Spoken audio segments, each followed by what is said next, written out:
Welcome everybody to the Show Your Mouth Lounge. I'm Alex. It's episode 116, and I got here with me one Addy. Addy. Addy. He's dead. Pink. Now Pink's also dead. Soon.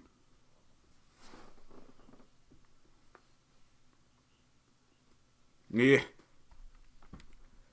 It's like you're going out of the way to ruin me. I swear, I tell you.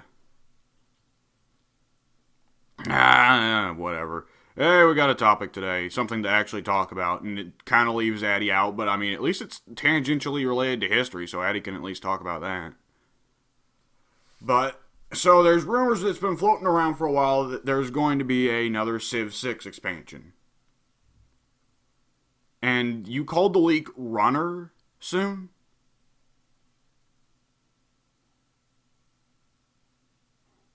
Ah, yes, the Steam DB code names.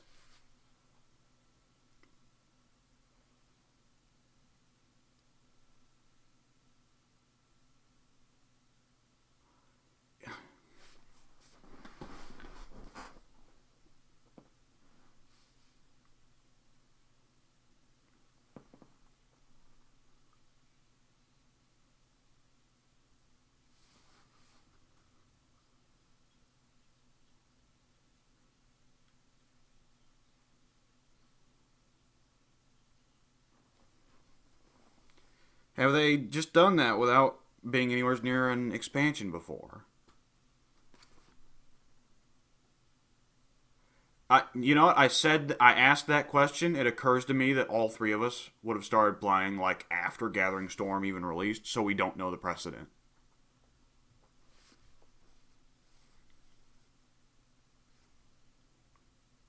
So all the DLC civs, like the Aztecs and so on, were before Rise and Fall, which implies that this would be something else. I feel like this kind of. I almost want to say the reason this DLC exists is because of the Pantheon exploit. Because 2K. I would imagine Take Two has a directive here that says do not update the game unless it comes with a DLC. If you're going to fucking work on the game, you better make money off of it. Don't just release a free update. That's not good business in Take Two's eyes. Which, obviously, just about every other video game developer on the planet would disagree, even some Japanese ones.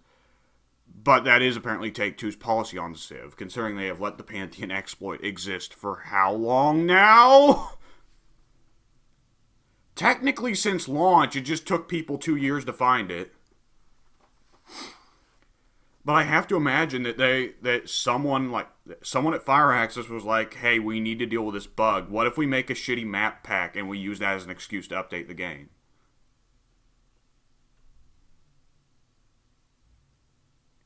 I mean, who knows? The 10 achievements might just be part of the work that they're currently doing. Just for the sake of entertainment, because if we go with the realistic option by Soon's estimate, which would be a scenario pack or a map pack, then it would just be who fucking cares?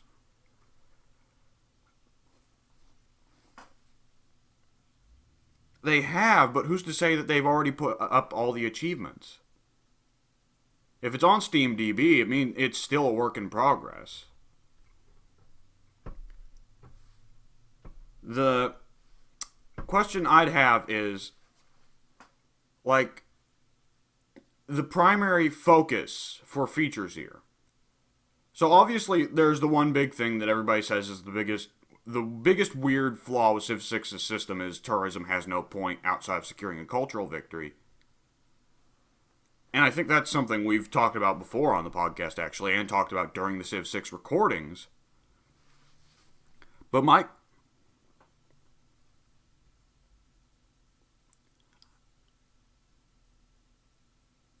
it is, I think, there does need to be separation there. The religion victory definitely needs more nuance to it.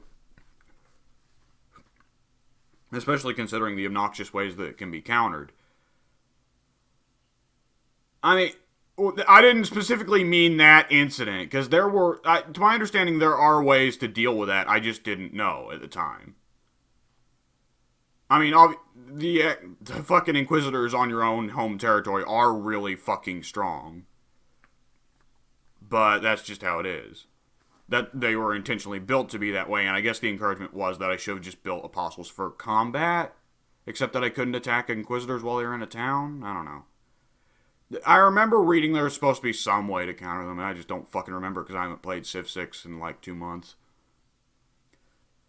But my bigger question is, like, assuming that there will be a grand direction here, because Rise and Fall introduced a new big feature for eras, Gathering Storm introduced disasters. What do you think would be a big one that they should be interested in looking into here? Other than just taking existing systems and making them less shit. Yes.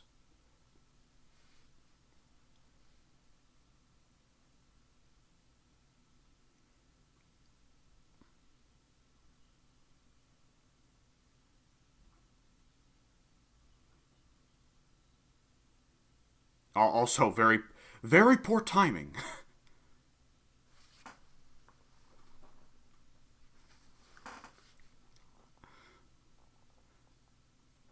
If they made an expansion for that, I guarantee you all the day one screenshots will be people saying, "Hey, look, plague started in China in my game." Her, her, her. So that'd be fucking stupid. Why would it be codenamed Runner, anyways? I mean, yeah, because Gathering Storm added like international events and shit like that.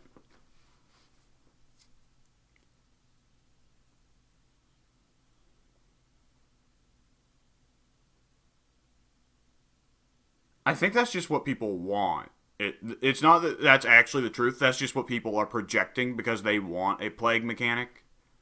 Because there have been major situations in history where plagues were very influential. Pink, what do you think?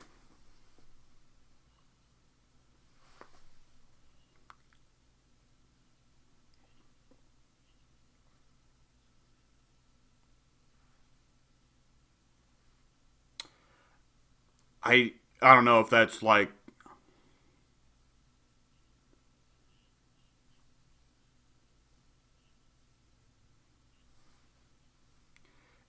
it would have to be like a full scale. Oh, I feel like they. I feel like that could actually work, a recession mechanic for if you like fuck up something with the economics or something. As long as it isn't RNG, the disasters give enough RNG.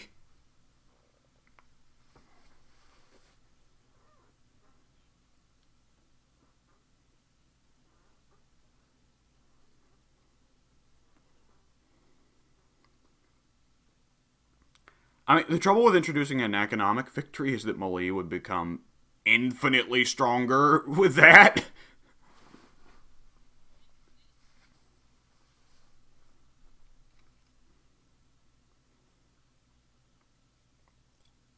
Well, if they brought back the corporations mechanic from Civ 4, they could make it revolve around that, where like you have to own all foreign corporations and your domestic corporations. But I think here's just a big problem. I don't think that I think Civ right now is probably more interested in being woke, so to speak, and capitalism and corporations aren't very woke. So an economic victory, particularly the corporations mechanic from Civ 4, would work out very strangely. Especially considering that in Civ 4, the corporation mechanic was virtually identical to the religion mechanic.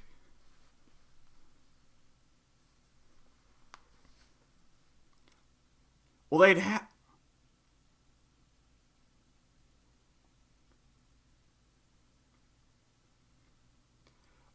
If they did introduce a corporations mechanic, they would have to make it where once you get into the later tech stages, once like because corporations would not appear until you get to like modern era, And around that time, corporate fascism and communism would appear as well, and they could make it a mechanic where communists just outright don't have the corporation mechanic, and fascists do have it, but they're more controlling over it, or something like that.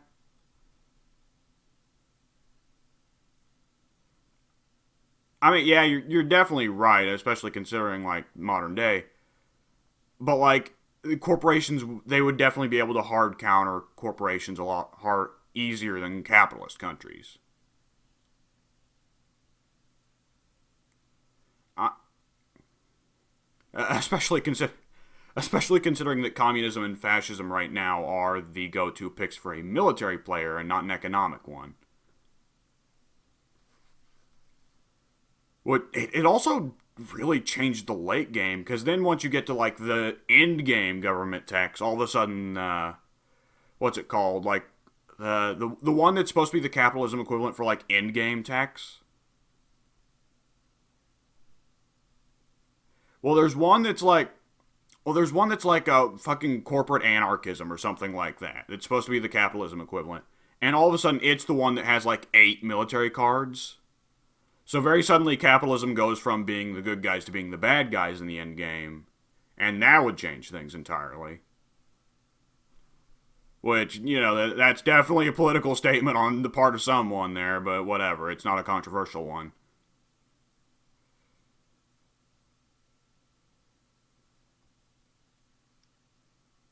I'm not. What did you just say?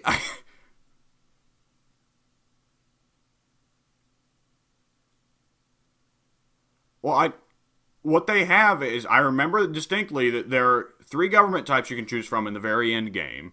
And one of them is like corporate anarchism, one of them is like technocracy, and the third one is like fucking social justice or something, right? And yeah, I should probably look this up as well. But that's how it shakes up in the end game. And despite what you would expect of a government type labeled corporate anarchism, the overwhelming majority of its policy cards are military cards, which implies that it's corporate libertarianism, and it has a shit ton of military cards.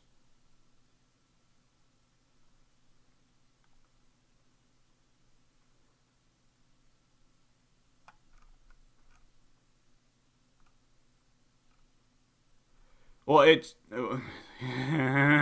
well, now we're getting into a political talk, aren't we?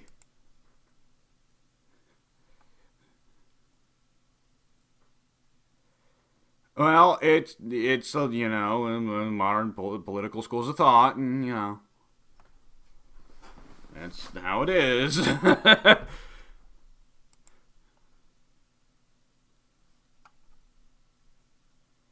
well,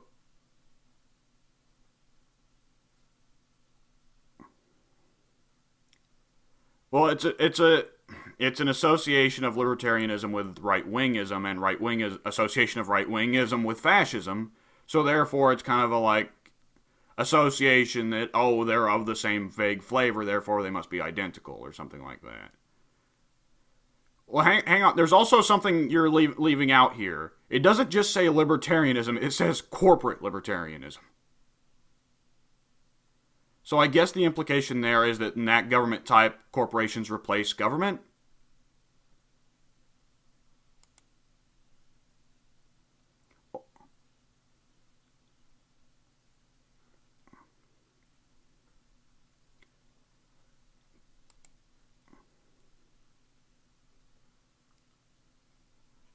Well, the I guess the assumption here is that like it's a corporate libertarianism in like the vein of like what fucking Big Boss wanted in Metal Gear, right?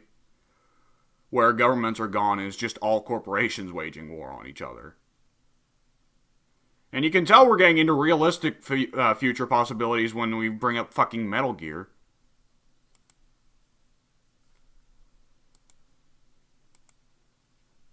Which, yeah, that's a whole thing right there.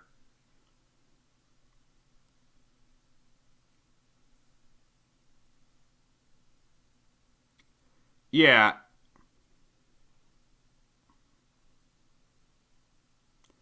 well, that is definitely how Cyberpunk has always worked. I mean, Civ is inevitably going to have to talk politics at some point because history is politics and vice versa. But yeah, that's I guess that's something. Yeah. Anyways, what the fuck were we talking about? Right. So I guess none of us really have any big ideas for like what could be a big feature.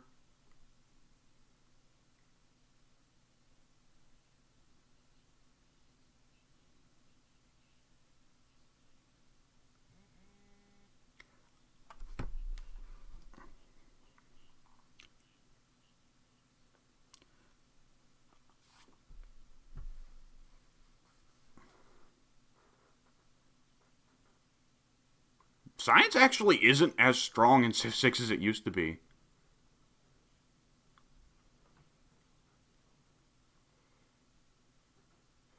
Well, military is definitely stronger than it used to be, which is to say that it's actually viable.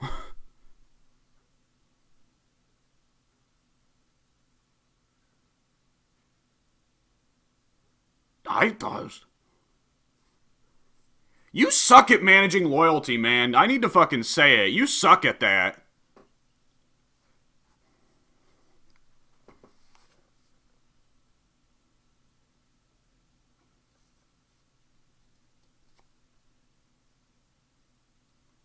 Well, Civ 5 had the fucking happiness mechanic. The happiness mechanic was even more stringent. Do you not remember that shit?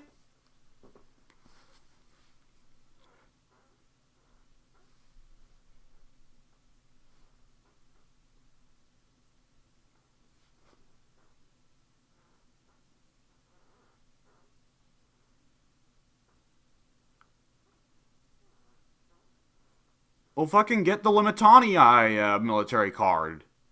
It increases the loyalty of every city that's got a military unit in it.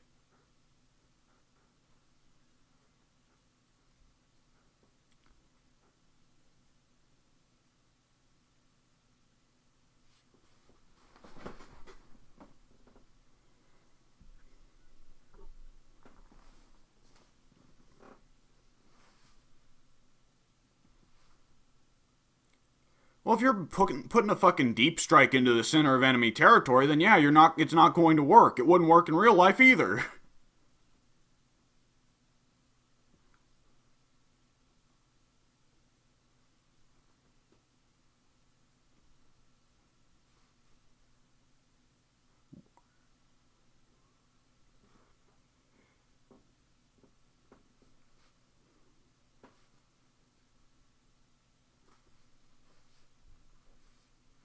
You can't go slow with Civ 6 military. You need to have fucking lightning war.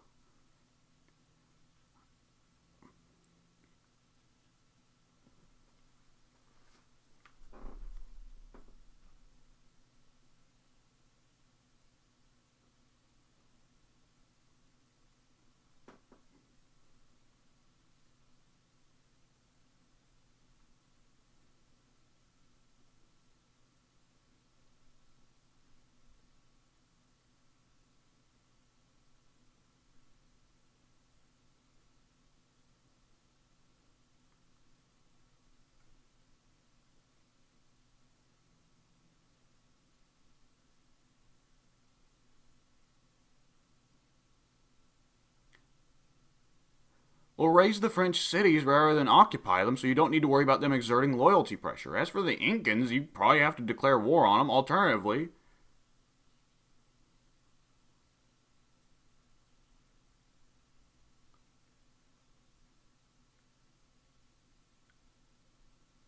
you do have a point there.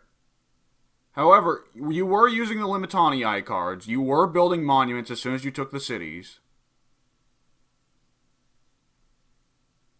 And what civ were you playing as?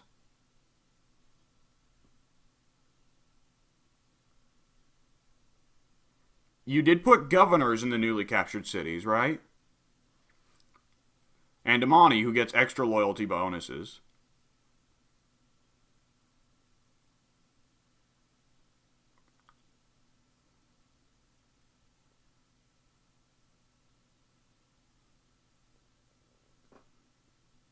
Well, then you have to fucking raise the neighbors. If the Incans have built for crazy population, you just need to kill them all. It's the fucking domination victory, man. There ain't no fucking half-handing it.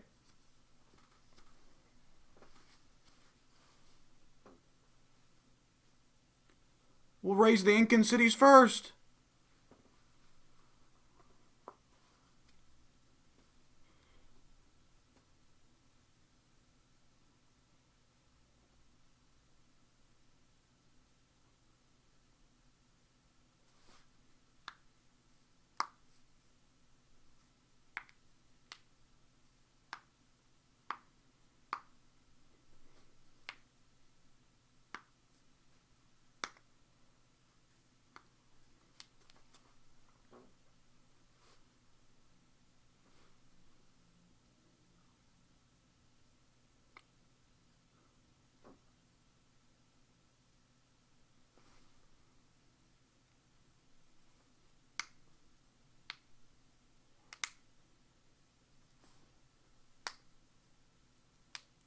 You gotta pick your targets smartly, man. That's all I'm going to say.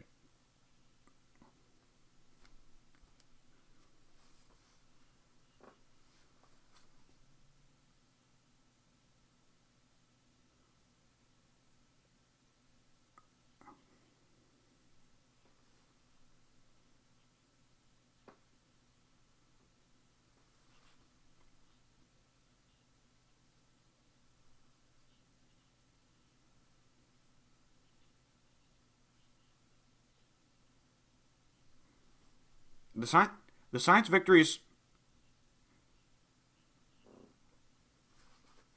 The science victory is supposed to be easier to focus on. It's the victory type that everyone is at some point going for, because everyone is investing in science. Well, the key thing is you don't want a game to end in a tie, and you definitely don't want it to end on the fucking time victory, because that's underwhelming. So they made it where it's virtually guaranteed that at some point someone is going to get the science victory, because they don't want to have a fucking lame ending to the match. The science victory exists to push the others forward, though I would agree that perhaps it's a bit too strong. I don't know that I would say science needs a nerf. I would say that perhaps make it clear that the others need to press aggression on whoever's in the lead for science. I would say science is a strange victory type compared to all the others, because science, you can try and roadblock it with agents, but generally speaking, science is the most difficult one to block for other people.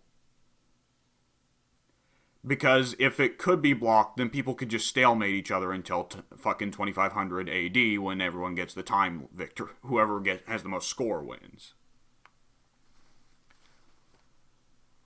So they want to keep the science victory in availability just to press players to not sit and fucking wait and stare at each other. And block each other. With Disney Villainous, how sometimes we just get into fate circles where we just keep fucking fading each other. That's the state you want to prevent in a competitive game, where it turns into a slog because everyone is too busy fucking tripping each other up rather than actually focusing on getting their own victories. And the military victory, the cultural victory, I think there are too many ways to trip up the guy who's going for a cultural victory. I think there needs to be weaker cultural defenses. At the same time, the cultural victory exists in such a weird state that it's unpredictable. So if there weren't defenses against it, people would be like, alright, I'm going to win my game. What the fuck? Why did Gandhi get a cultural victory? And it's just kind of the religion victory is pretty easily blocked. The military victory, there's no way they can design the military victory where it can't be blocked. That's just going to happen. One guy has a bigger military than everybody else is going to fucking gang up on him. That's just how it works. That's Civ. That's how it's always worked. And that's how it's going to work as long as military mechanics exist.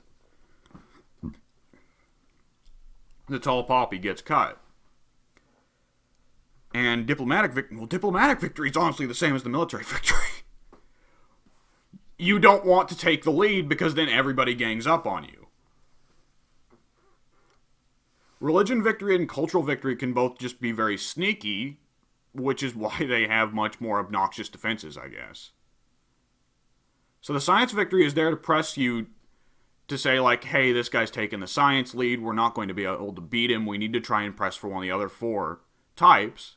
But the other four types are all a lot more easily blocked. So it kind of forms a paradigm there. And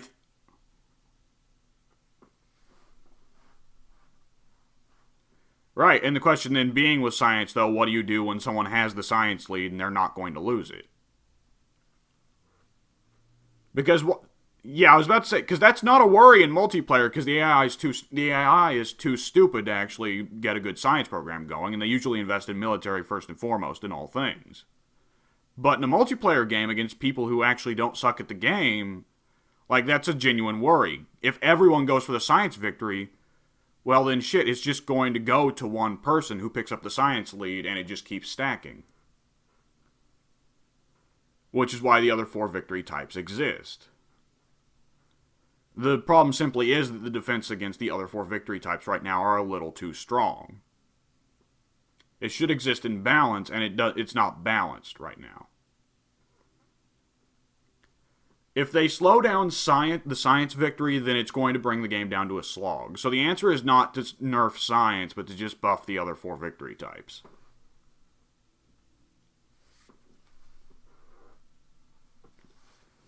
Anyways, now for the more exciting part. Alright, I'm going to say each of us get 3 picks for new civs, or alternatively leaders for existing civs. Soon, you go first.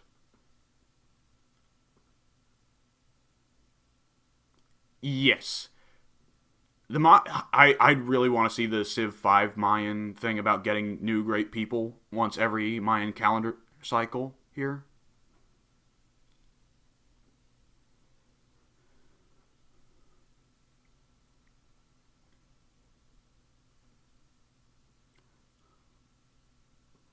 I feel like the Celts are already kind of doubling down. We've kind of already got the Scots.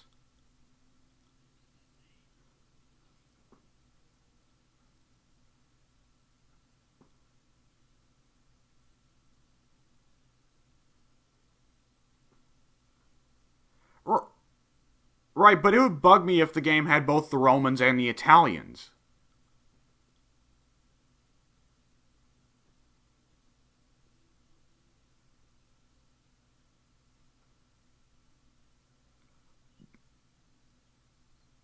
Well, in Civ 5, the Celts had the Pictish warriors as their go-to unique military unit. So the Celts implicitly included the Picts as part of their nation.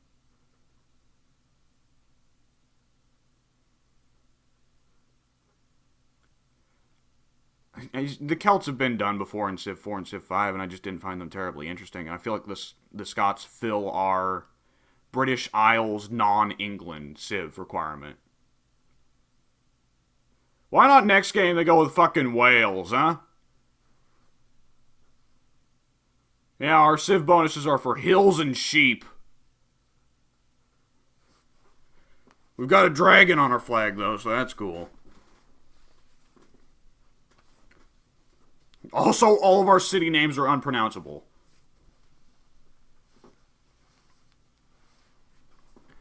Where the fuck is my Isle of Sandwich, Civ?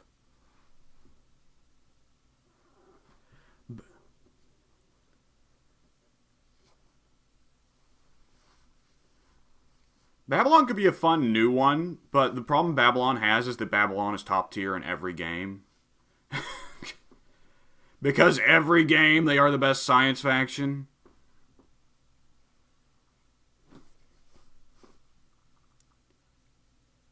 Dude, do you remember Civ 5 where the god tier was blatantly Babylon and Korea?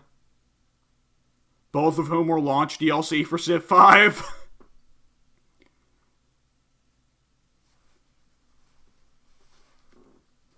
Pink.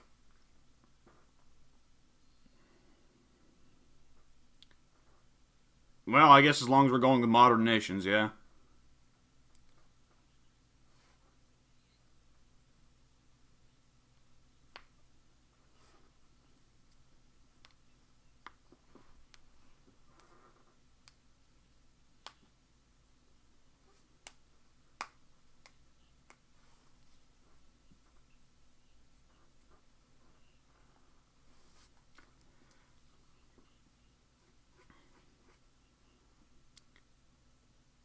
Yeah, I guess it's one of those things of like, I've been playing since what, Civ Revolutions, so in my head, the Aztecs are Mexico. Rome is Italy, you know? Even though that still results in the weird shit of Mexico still getting Aztec bonuses in modern day. Like, there's just some Mexican dude doing fucking Aztec blood rituals after a war.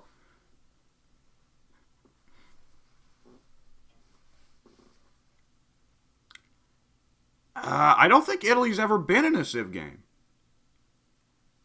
Well, hang on. There has been Venice. There has been Venice. Do you count Venice? No. No, Stalin was Russia's leader in Civ 1, and Mao Zedong was the leader in, like, Civs 1 through 4. But other than that, like, they generally try to avoid recent evil guys. Lest you think Gandhi's evil, yeah.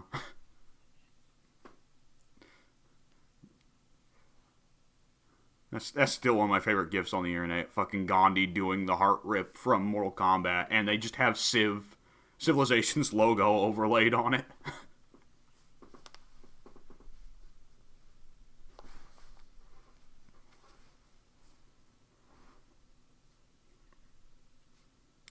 Kind of, but just, like, I don't know.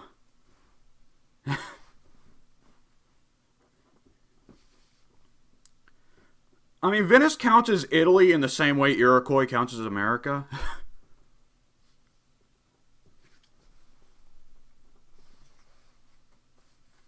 Yeah, that's fair.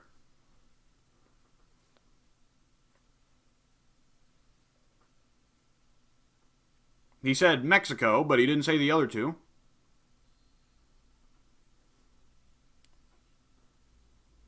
Ooh, that would be a weird. They'd have to do the Byzantines in an entirely different way because in Civ 5 the Byzantines were like trash. I mean, give them big cataphracts. They could be one of the big cavalry factions if they get cataphracts. I mean, their thing in Civ 5 was entirely built around religion, which could be interesting. Okay, here's what their unique ability was in Civ 5, Pink. They get one extra religious belief. Everyone else got 4, the Byzantines got to have 5.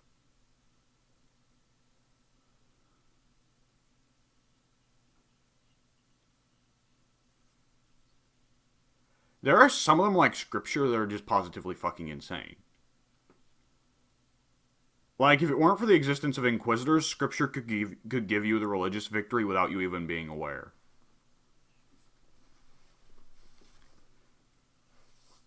And of course, the AI always loves to grab warrior monks!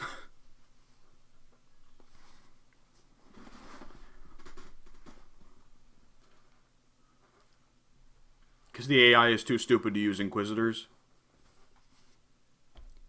There should be like a malice for you for using Inquisitors, I feel like. They should have a culture cost or something.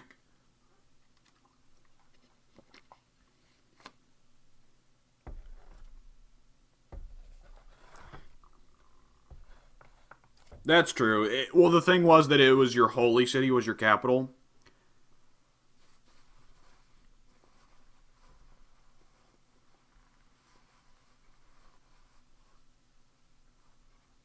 Like a religious belief or...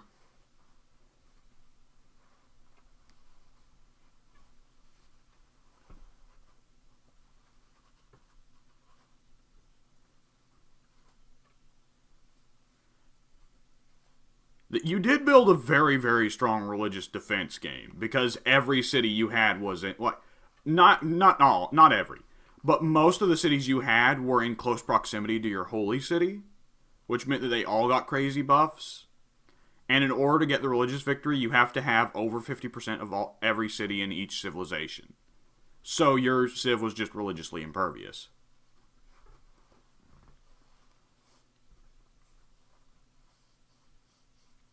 Well, I mean, if you stack buffs on them like you did, they're pretty fucking strong. That is true, but it is odd that the game never punishes you for using Inquisitors. When the game otherwise is like, yeah, slavery was pretty bad. You probably shouldn't do it.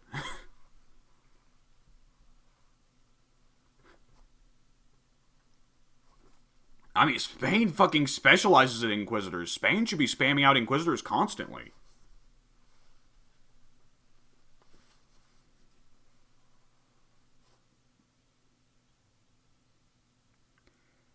I don't know. That might be a bit overboard. That might be like suggesting, like, oh, a fifth of the population died, which I don't know if would be. That's kind of absurd, even for like the fictional portrayals of Inquisitors. I feel like it's better to just have like.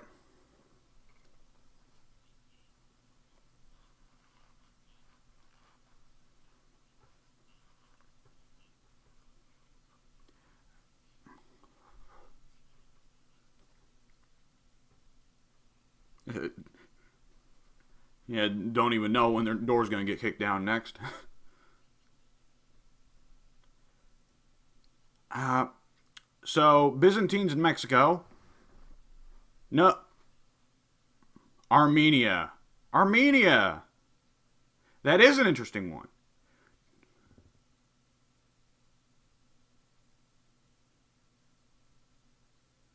Yeah, I was about to say the Turkish government will throw a shit fit. So if they brought in a Tibet civilization, Tibet or like Uyghur or Hong Kong, not in the next game they won't. Why is Hong Kong just named fucking Shanghai now? That's weird. Like the devs just look over the Asian islands and are like, fuck it, Singapore. Why are there two Singapores now? Armenia could be an interesting one though. Like, soon you know ancient warfare better than I do. Didn't Armenia have like bizarrely good cavalry for the ancient era? I know in Total War Rome too. Like this is why I'm not like I asked you first because I'm going to assume Total War Rome 2 isn't the definitive fucking resource here. But I know in Total War Rome 2 they have crazy cavalry.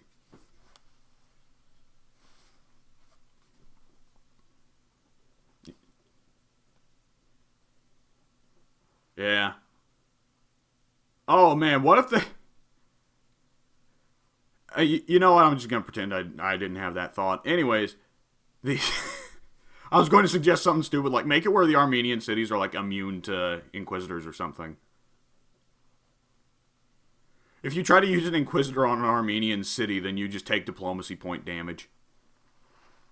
You lose diplomatic victory points. Oh.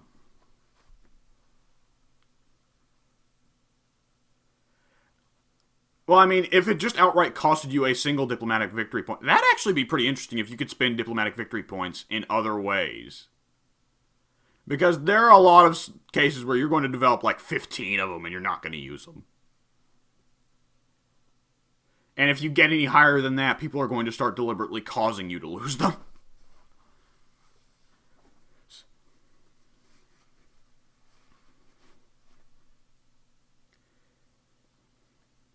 Yeah, you could spend them to get rid of what's it called? Grievances. Or spend them to force an aid mission or something like that. Oh, you could. What if you could spend them to ignore a diplomatic something that the Congress says? Hey, China, you now have 50% less income from economic districts, and then China's just like, nope. I saved up for this occasion, motherfucker. It.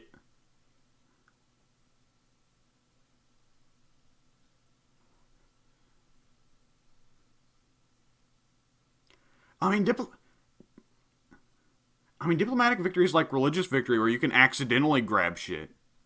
Because you can get diplomatic victory points just because you happen to vote with the crowd every time.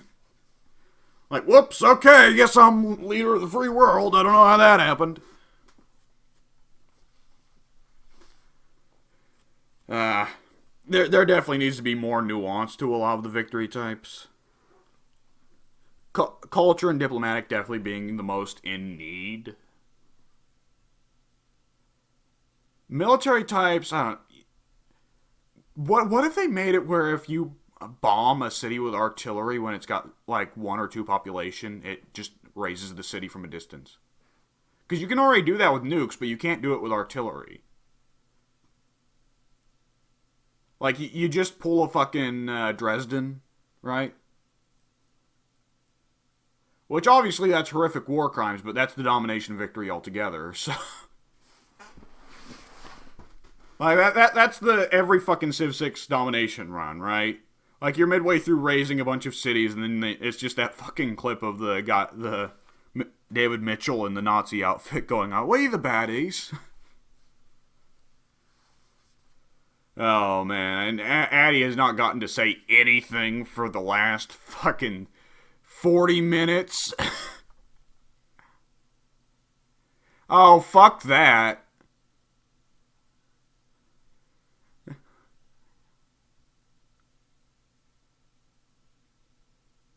I liked Divinity well enough. It didn't grab me, but I liked it. I liked that it was experimental. I liked that you could. Addy, were you the other guy that I knew about the fucking chests exploit in Divinity Original Sin? Okay. Well, you acted a little confused when I brought it up with Baldur's Gate. You acted a little like, yeah, sure.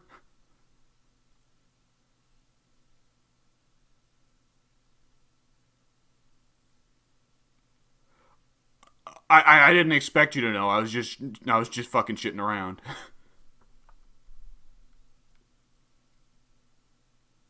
Okay, Pink, Addy, have I told you about the way people speedrun Divinity Original Sin? Okay. Yes, that's right.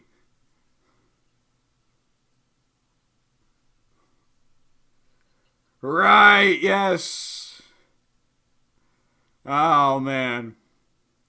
Isn't it nice when games have stupid ways that let you break them in fun ways? Oh. You know what? I've got a question. I've got a question just to throw it out here. Addy, Addy, what is your favorite exploit in a video game?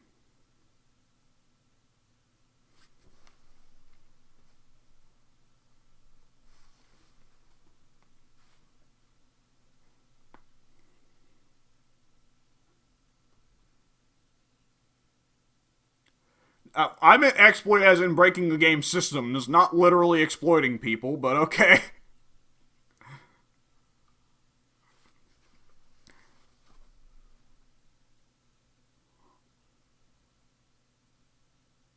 What? Well, even soon, does Soon even know about this? A-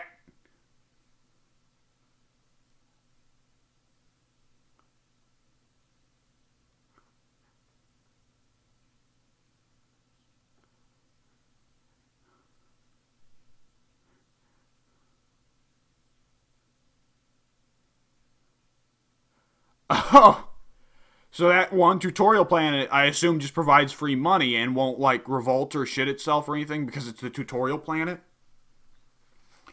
Oh, that's actually pretty funny.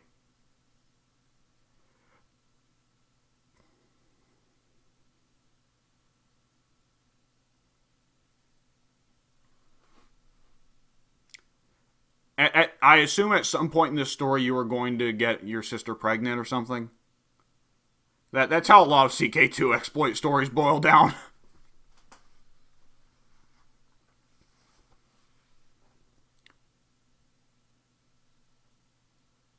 Claims to different thrones, yeah, and different titles.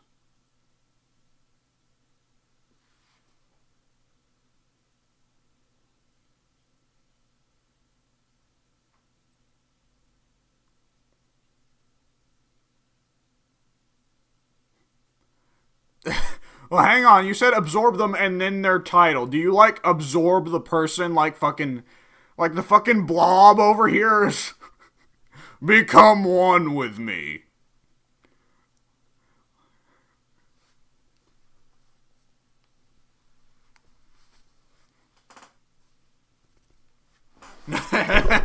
You put on the earrings.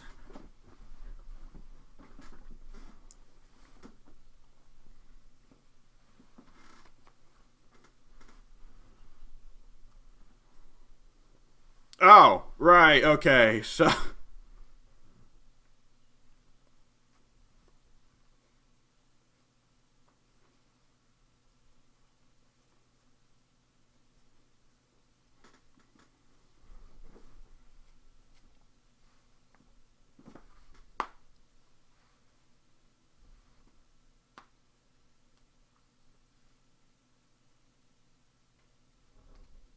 well, they become the duke of that, like every county in that kingdom, right?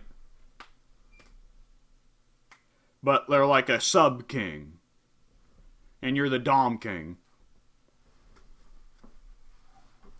Okay, so it instantly transitions to empire state.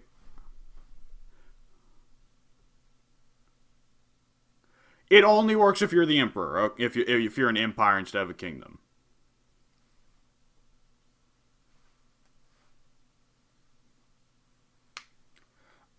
Okay, so okay, I see. That when you were saying that it only works for lower titles, that's what you meant.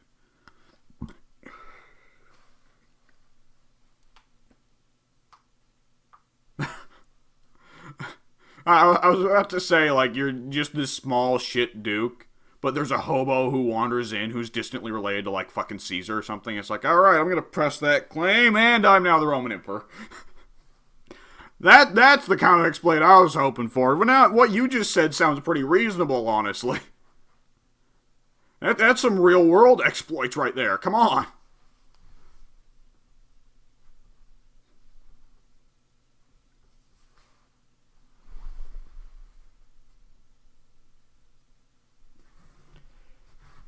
I mean, yeah, that's probably just some real world shit right there.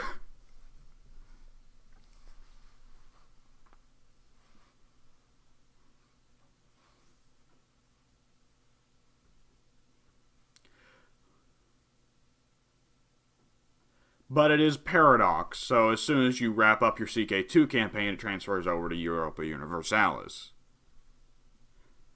And does Europe? I was always curious. Does Europa Universalis wrap over to Hearts of Iron as well?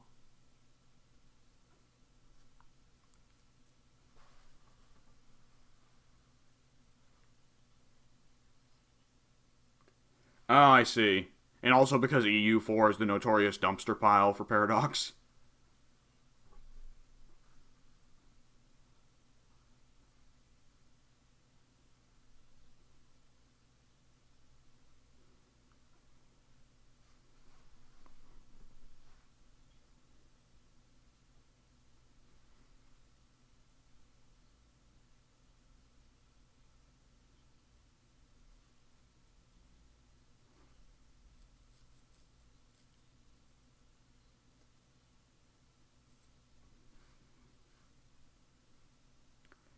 Well, I mean, developers have talked about working with EA before, and they've actually said that EA doesn't force people to like put out DLC at all. But DLC is something that you pretty much just do because of the way EA works and the expectations they have for profits.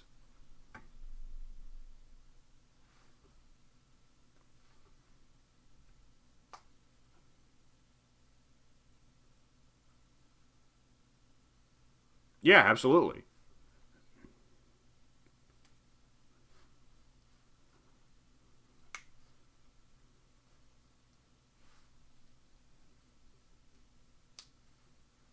Well, yeah, they just hire the companies that they know are going to put out a ton of DLC because that's what they want. They want to make money.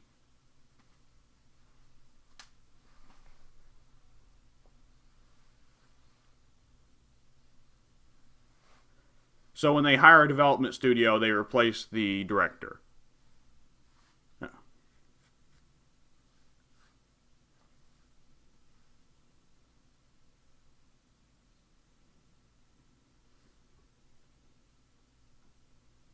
That's really smart of EA, honestly.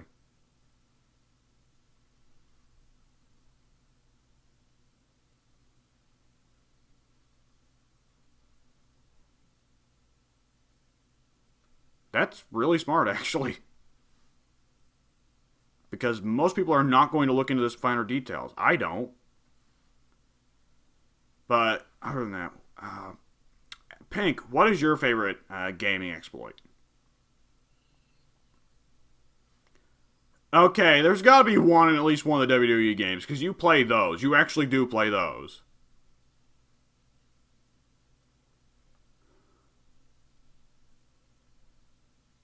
I actually struggled to think of an exploit from a WWE game. Other than leaving the ring and taunting. Other than leaving the ring and taunting. That was not an exploit. Oh, you know one from back in the fucking day? The Triple H knee. I remember people were super salt about that.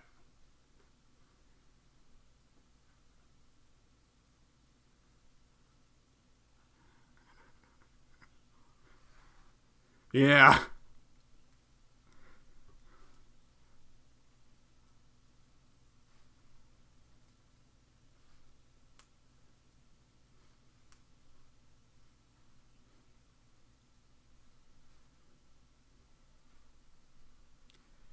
The WWE games are weird to think about because they're not really games like that.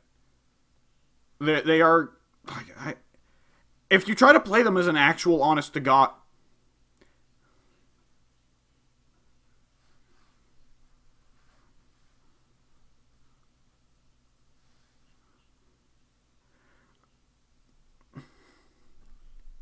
I mean, when you're playing the game as an actual honest to God game, like playing to win, the games suck. The main appeal of the games is not the game. The main appeal is just to use it as your fucking dollhouse to play out wrestling storylines, which makes it really fucking surreal. It's like Gary's mod, but with way more restrictions. Oh man, I'd love to. I want 2K to add Trouble in Wrestler Town. You're all just walking around the ring, like, but one of the wrestlers has a detective hat.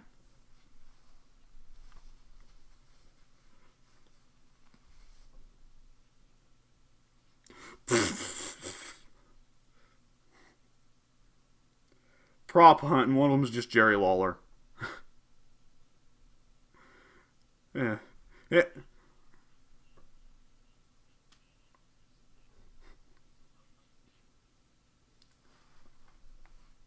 Well, see that's. I want to say those are some of the coolest exploits when they let you get around bullshit restrictions that the game developers put in.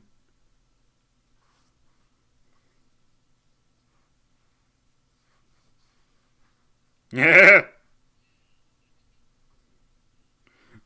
I feel like it's been in most years where they allow you to edit the superstars. They don't put that much thought into these things. I think it's a bug.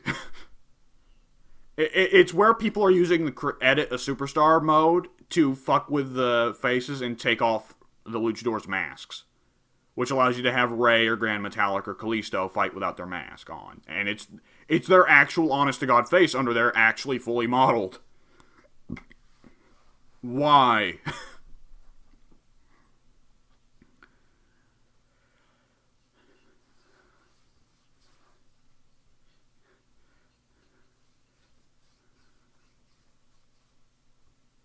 Like, kayfabe doesn't matter nowadays, so it doesn't really matter. But if kayfabe did matter, then they should be taking out any parts of the face that aren't displayed through the mask.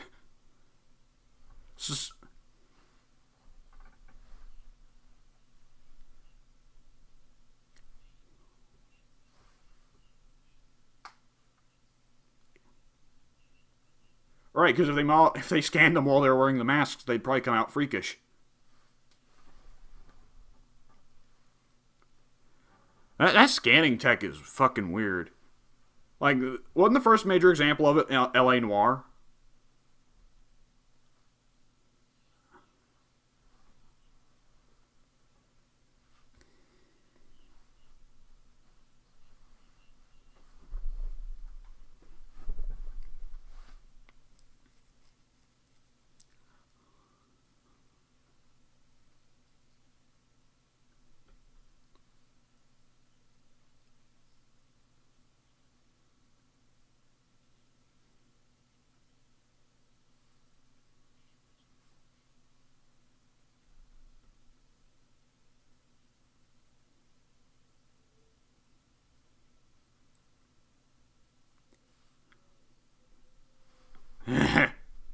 I just remember with LA Noir that one of the bigger points people noticed, they deliberately fucking picked a game set in the late 40s because everyone in the late 40s had short hair, male or female.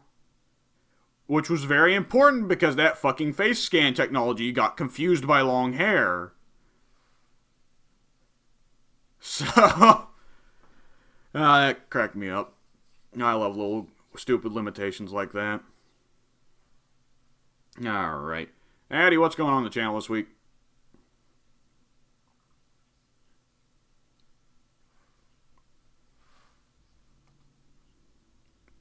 Yeah!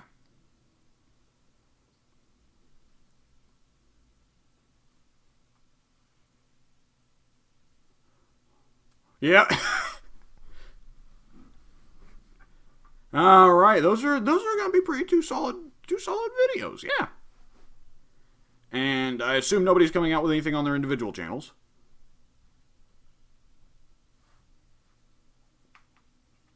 Okay. And so, let's see. Pink, what you been up to this week, man?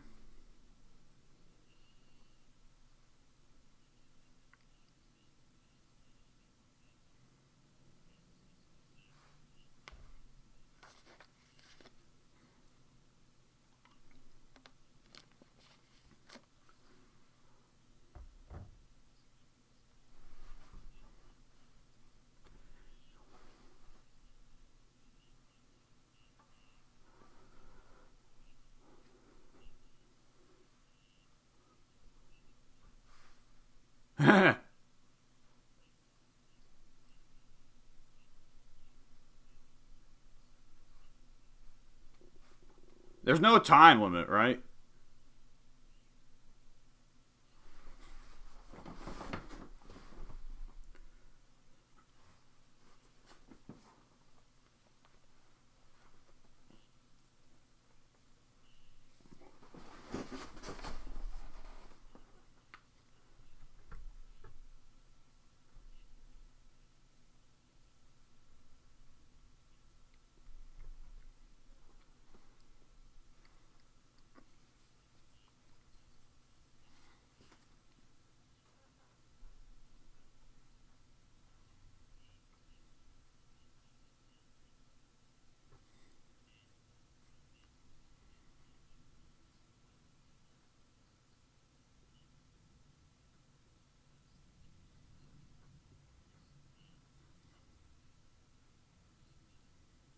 Yeah.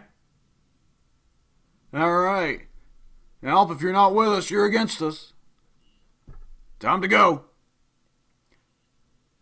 That sounds very Persona, by the way. That's pretty much Persona, but replace military with high school.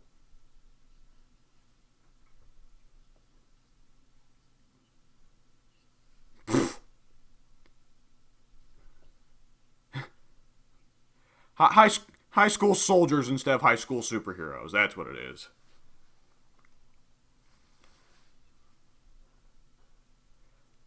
The personas are each pretty different. Soon specifically unmuted once the topic of Persona came up.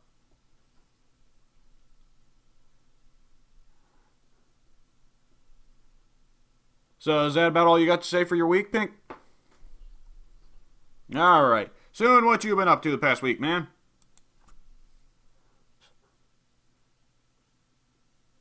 Okay. Oh.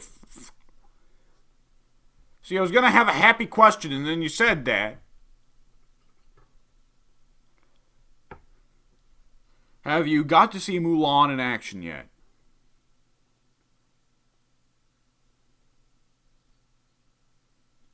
So my understanding is that she's kind of baloney adjacent, right?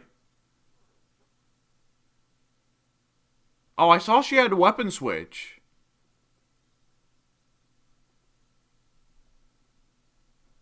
Okay, so is it like baloney where she opens with an ability and then gets stuck with that weapon for a little bit, or is it more like Uller?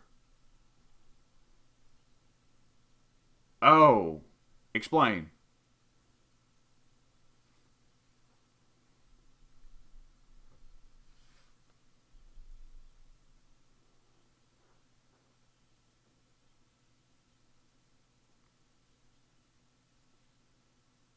Okay, so she's just a regular warrior, but each ability is themed after a weapon.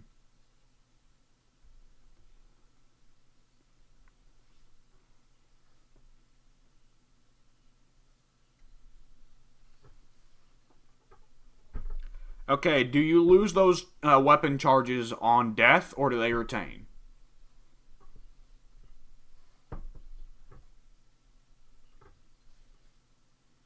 Okay. And it's for every successful use or just for every use? Okay. Does it proc the charges on minions or jungle? Okay, so is she a character who might want to spend a lot of time in the jungle for arena? Oh.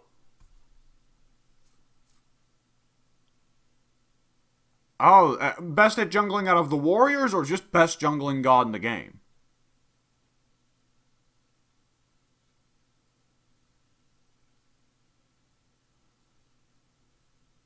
Okay, rather than laning or supporting.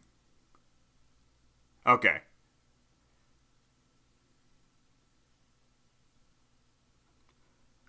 For like nuking the jungle creeps. Okay. Ah, yes, I see, I see. Does she have an ability specifically for nuking jungle creeps?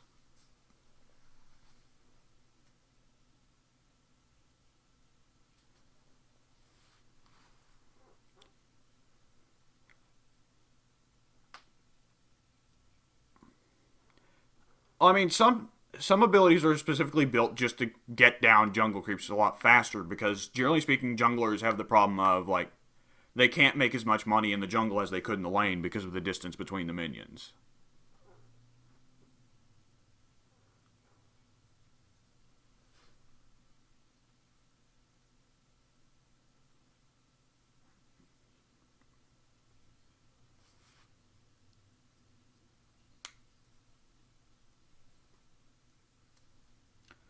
Okay, so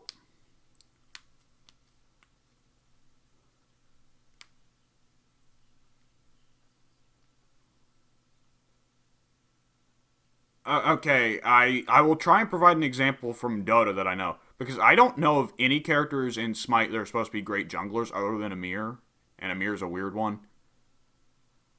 But like, there's a character in Dota 2 who is deliberately built to be a great jungler, and his whole thing is that he has a very fat, quickly recharging ability that when he pops it, it gives him a ton of hit attack speed for him to just shred through a given minion wave, and then while he moves to the next jungle minion camp, and he pops the ability again.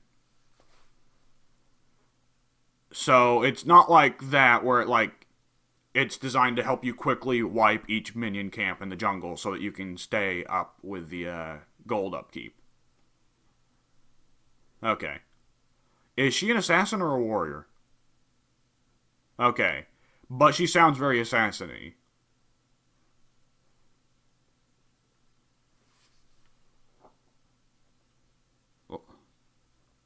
Like Thor and Nemesis. I was about to say Mulan as an assassin would make no sense, but neither did Thor, so whatever.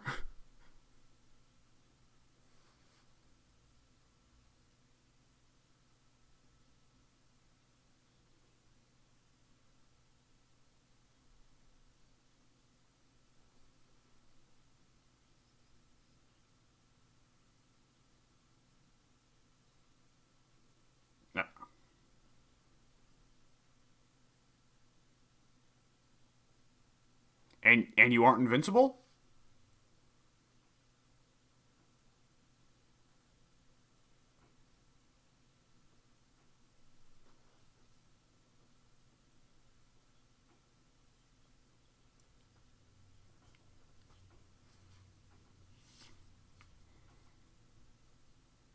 Okay.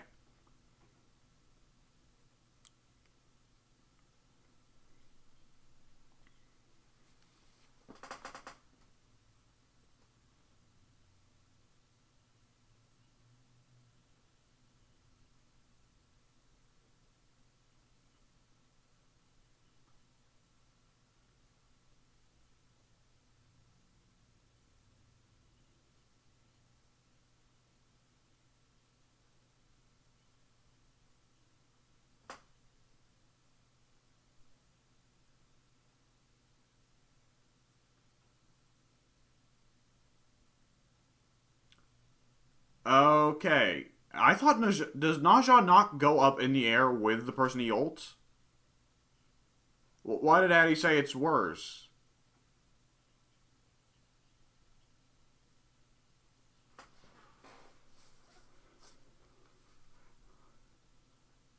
Okay, so when Addy said worse, he didn't mean like actually weaker. What Addy was saying was that Naja's ult is a pain in the ass, a pain in the ass, and he doesn't like to fight against it. Okay, so it was like we're talking about two different forms of worse here. Like Soon's talking worse in terms of like this move is shit, it's not viable, you shouldn't do it. Addy's talking worse in terms.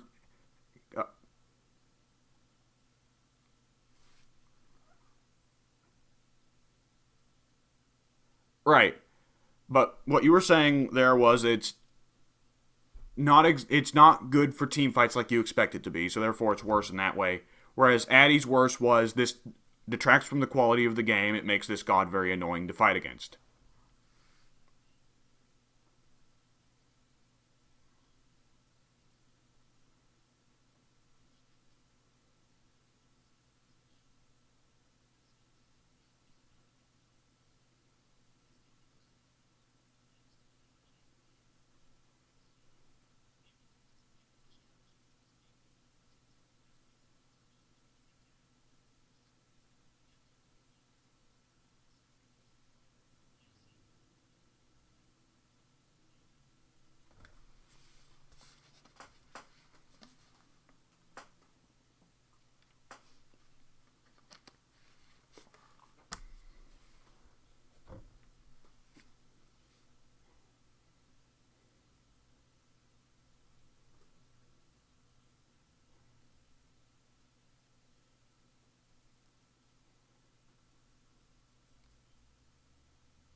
Assuming that you it does is the AOA big enough that you could reasonably get all five enemy gods into the combo?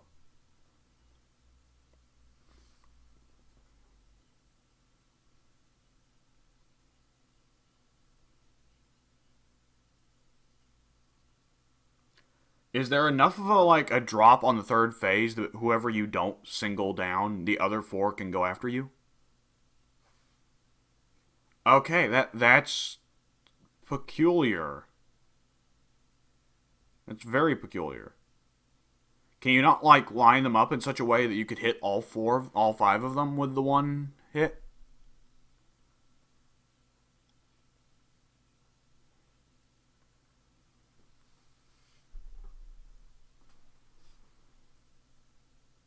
Okay, so okay,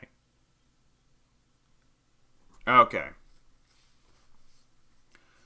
So this character sounds a lot like an assassin.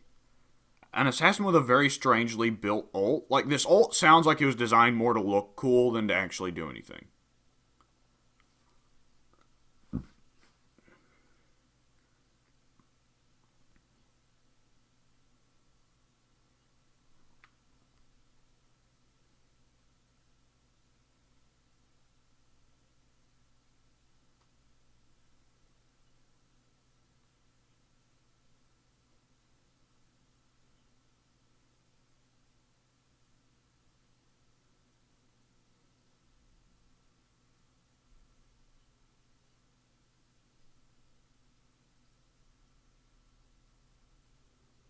Well, that sounds like quite a character.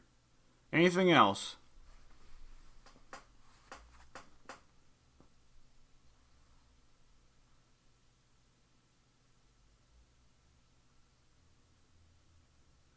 All right. Addy, what you been up to this week?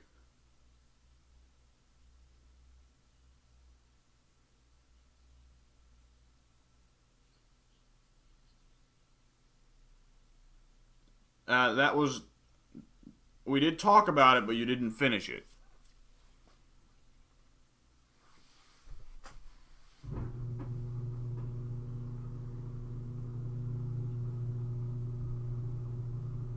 And why is that?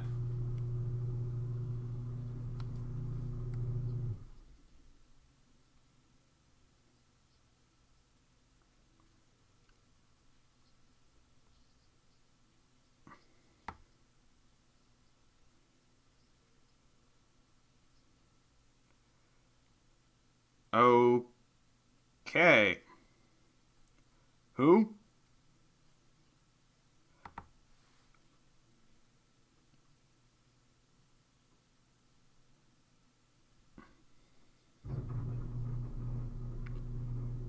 Okay. But she didn't do it intentionally.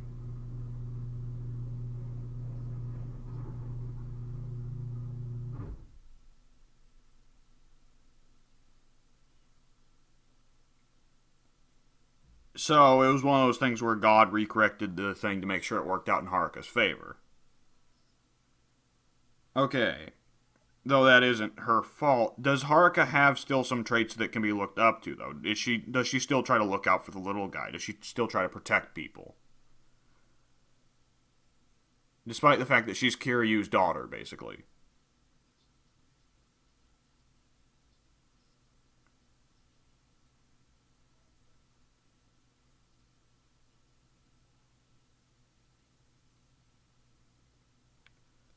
So she wants to be an idol, and at the same time, she hates being an idol.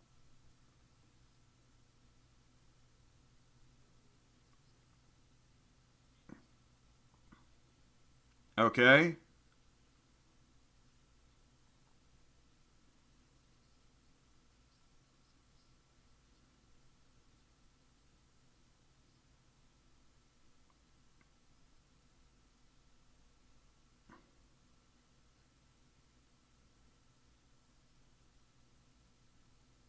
Yeah. I mean, doesn't she have Nakayama around to help her?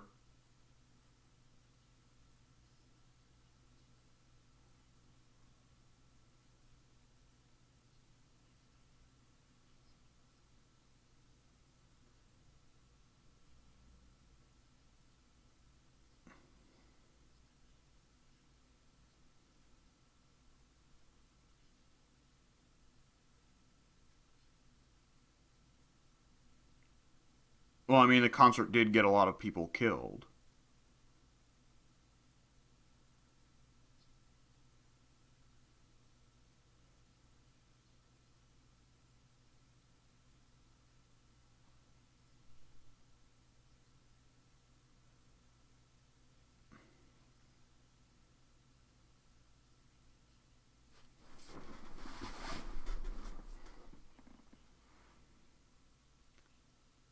Well, doesn't she does find out about the dirtiness of the idol business, though? Yes.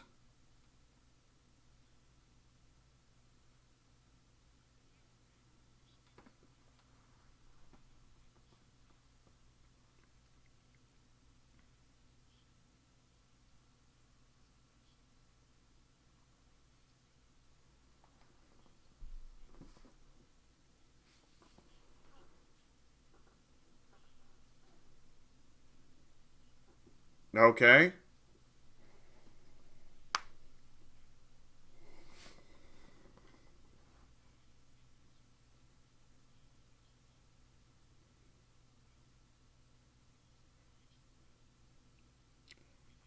Well, then I don't see how Haruka is the individual to despise in this situation.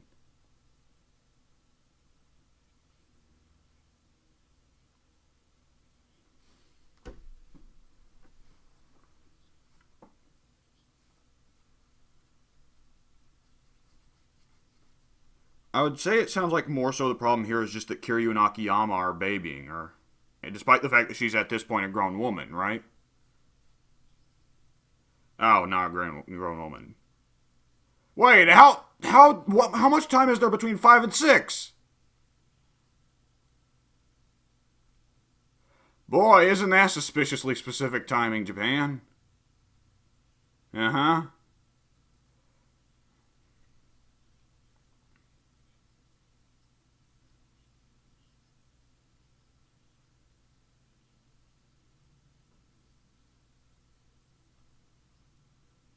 And I assume Saijima and Majima are still doing their whole dance of "I love you, bro. I love you too, bro. But we gotta shoot these gangsters."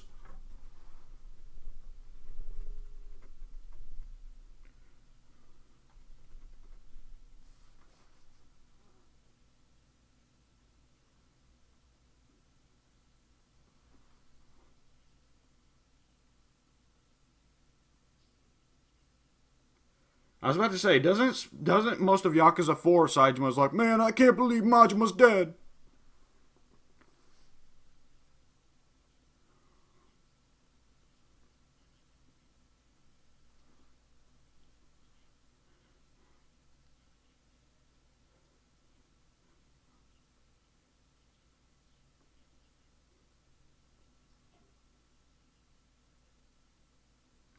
Again.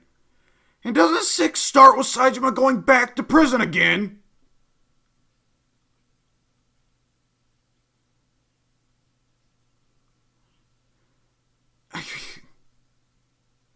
That's the fucking paradox of Yakuza, isn't it? Because it's this game, it's like, hey, the Yakuza are cool. But at the same time, it's very culturally Japanese, so it's like, hey, law and order and the government are cool. Like,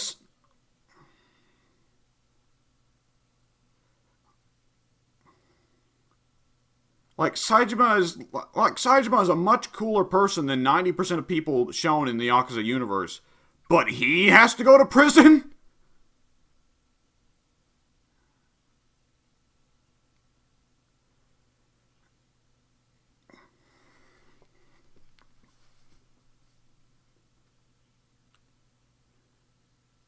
Really? Compared to Kiryu? Kiryu's a fucking saint.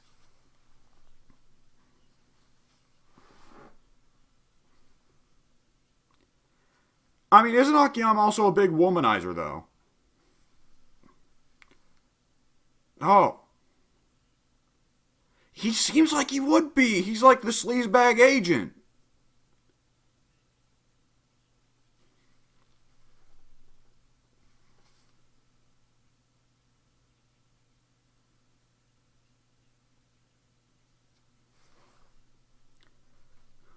Yeah, okay, I see.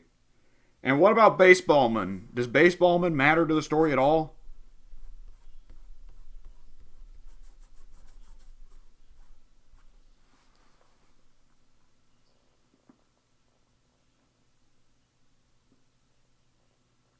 They hired a fucking sniper to kill Haruka?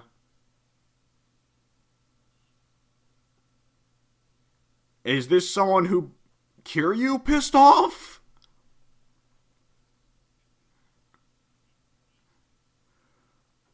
Why does Saijima's cellmate want to kill Kiryu's daughter?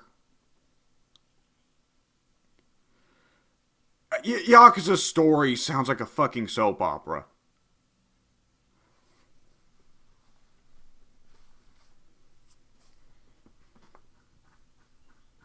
Except Zero?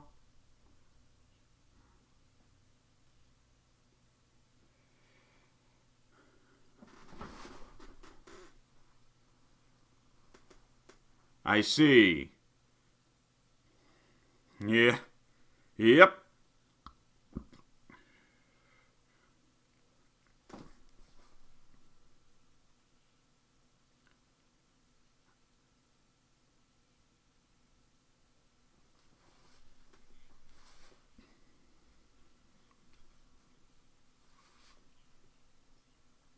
Yeah.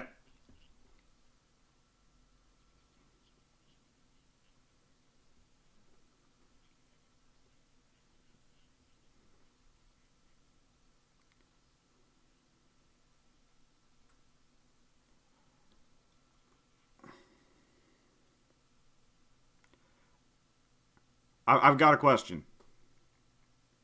How old is Akiyama?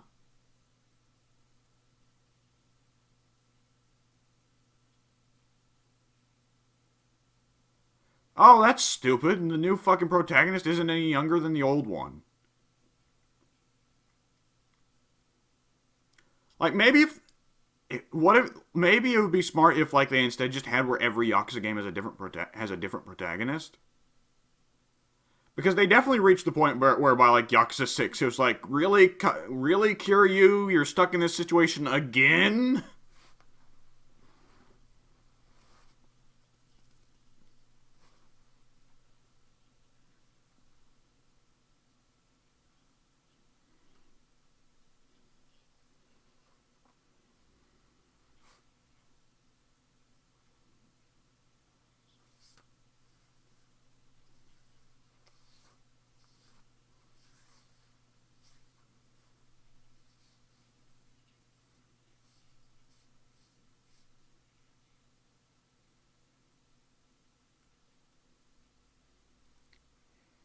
Yeah, but doesn't Yakuza 7 still feature a lot of the classic side characters?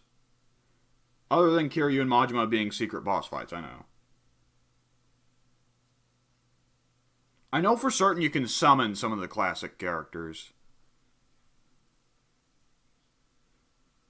Yeah.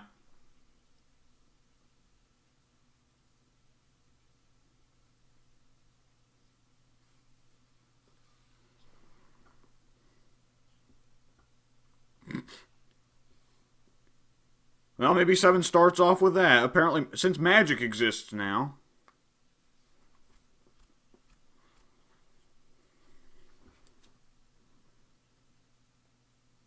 What's that?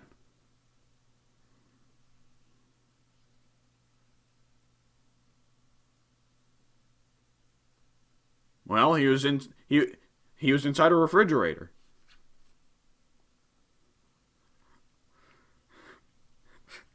Every now and then, I gotta throw in those references just to make sure Pink's still listening.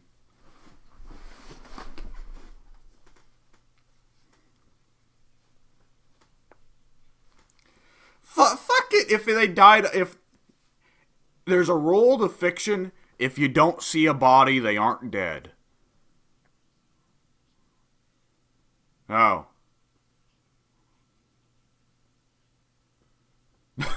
Kashiwagi just decided he was gonna fuck with Kiryu.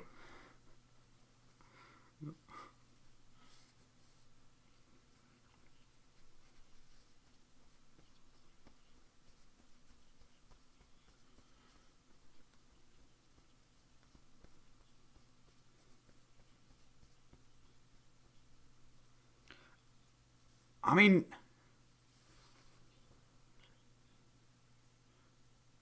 I mean, Japan is in love with the fake death trope, and I mean, it's kind of something for like all like. Well, this is part of the weird thing of like Japanese products that were made for otaku and what's the Japanese word for like adults who still enjoy like anime and stuff over in Japan? What? I thought it meant porn. Okay. I mean, I guess that works, but like a lot of this anime and a lot of these video games that are technically have mature ratings that are designed in Japan still have very kind of teenage fiction sensibilities. And I would say it's a very standard trope of teenage fiction and kids fiction that characters will die, but then it turns out the death was faked out. It's a very common trope.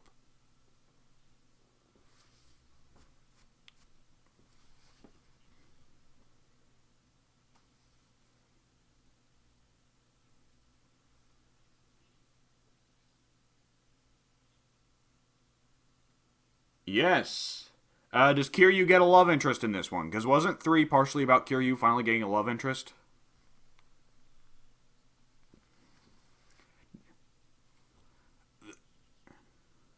Right, like, wasn't it a cop lady? Uh, okay. So Kiryu dies a virgin, doesn't he?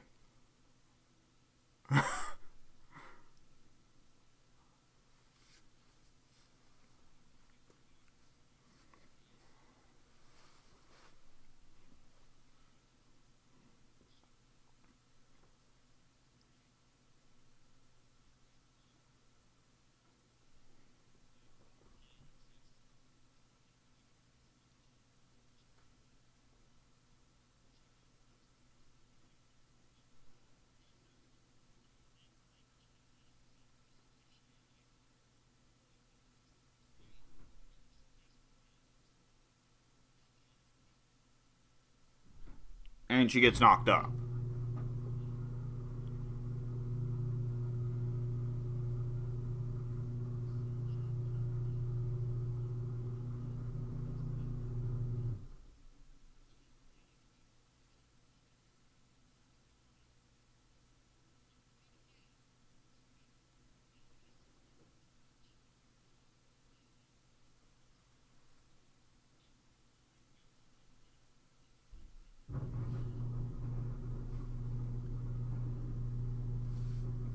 Kiryu is the most shit parent. I mean, you'd think at some point he would say, "Hey, I'm just gonna go ahead and say the Yakuza are bad dudes. You should stay away from." Oh no, wait, it's fucking Kiryu. He still thinks the Yakuza are awesome, even though he's not even really a Yakuza.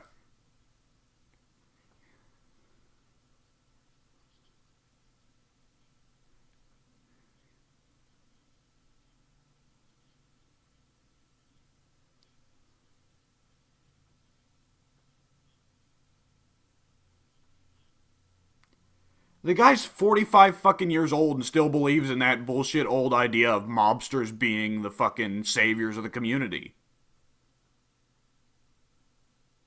Like, if you're like 50 and reading Al Capone's bullshit about how he saved Chicago or whatever, like you're a fucking man child.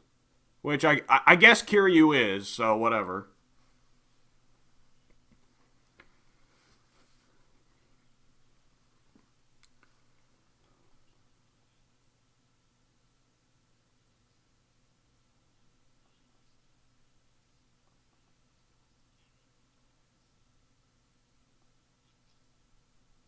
Who's the baby daddy? It's an established character?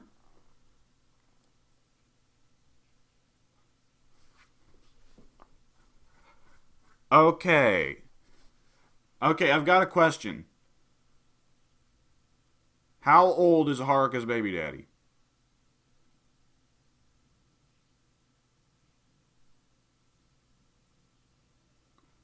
Oh, thank God.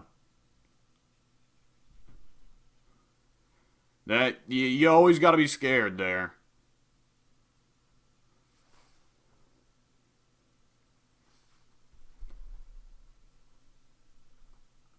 Like that. That's your. Yeah. I think I'm fine having. I'm fine not finishing Yakuza. Honestly.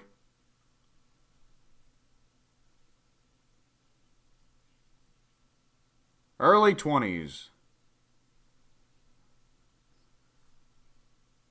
Yeah.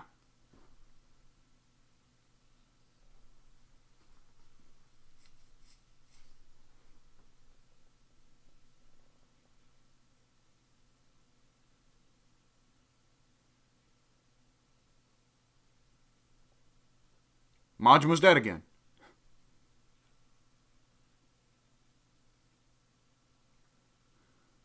He fucking put himself in prison to get closer to Saejima, didn't he?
Yes, he does.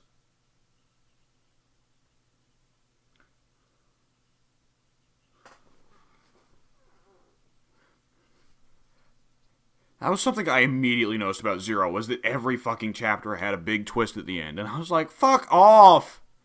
If there's a twist every 5 minutes, none of them have impact or meaning.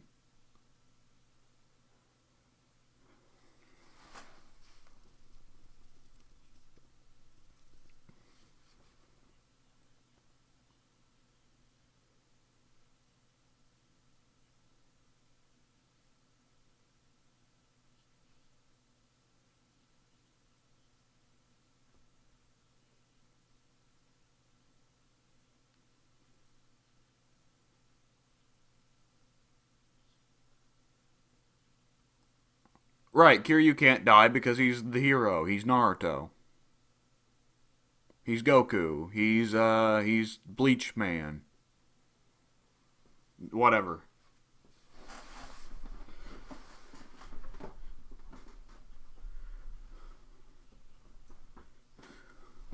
Yeah.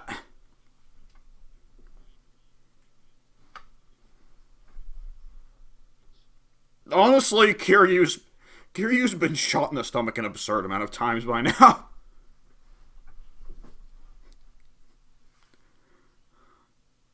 At this point, I'm expecting in 7 at some point someone shoots at Kiryu and Kiryu like does a fucking belly like jut out like Bob from Tekken and it deflects the bullet back to the guy who shot it. Oh fuck.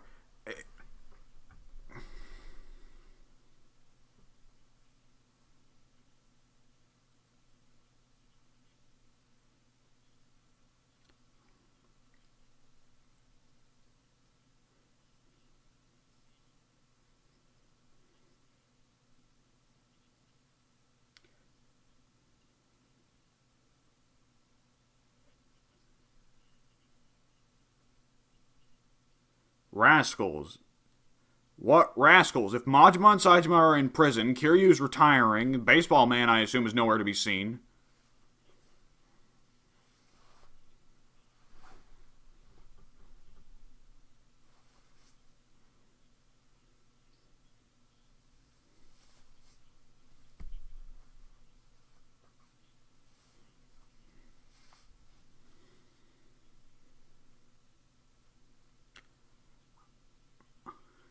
Okay, so Majima and Saitama are free again. Okay.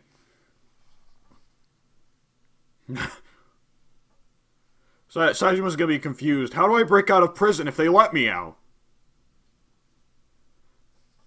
He just keeps reenacting the fantasy in his house.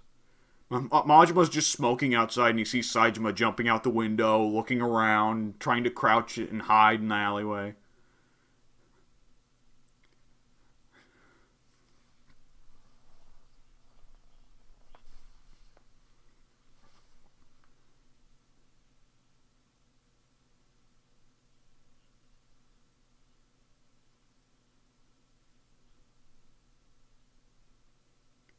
I I would have wrapped. I think they should have just wrapped the orphanage storyline. I think as soon as you remove Kiryu from that storyline, anytime another Yakuza member interferes in that shit, then that means, like, that's pissing on what Kiryu's done.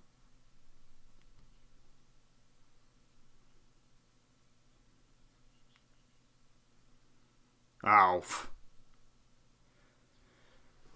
Oh. What? Majima's got a wife now?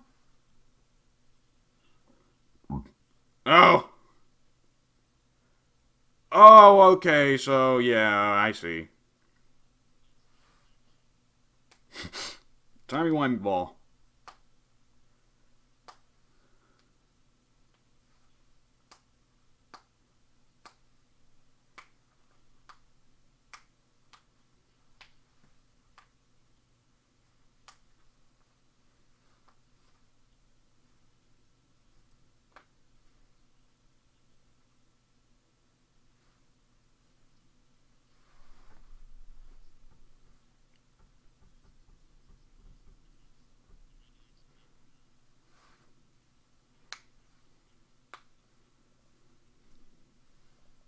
I mean, the thing is that, logically speaking, Zero being the biggest success out of the Yakuza games, it was the one they should have kept doing. And part of why Zero worked was because there were two different protagonists who were both very different people. If you didn't like Kiryu, there was Majima, and vice versa. Kiryu's Mr. Stone-faced, no humor, goody-goody two-shoes. Majima's Mr. Crazy, kind of shifty morals, but very sly and cunning. And well, Zero came after 4 and 5. Like, I think they recognized they went a little overboard with 5, so then they did 0 and 6. And 6 went overboard in the opposite direction. Like, every time I hear about 6, I'm like, the writers had to deliberately fucking bend over backwards to remove Akiyama, Majima, and Saejima from the story. So that it could just be Kiryu.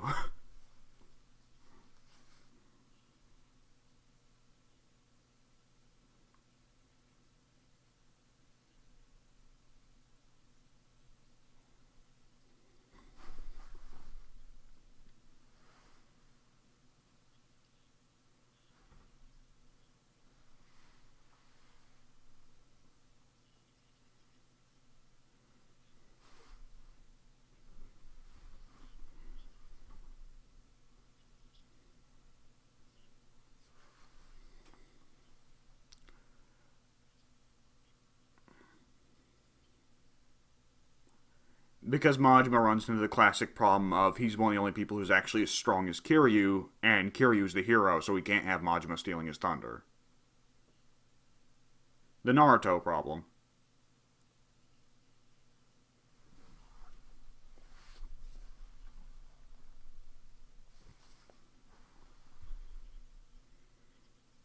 Yeah.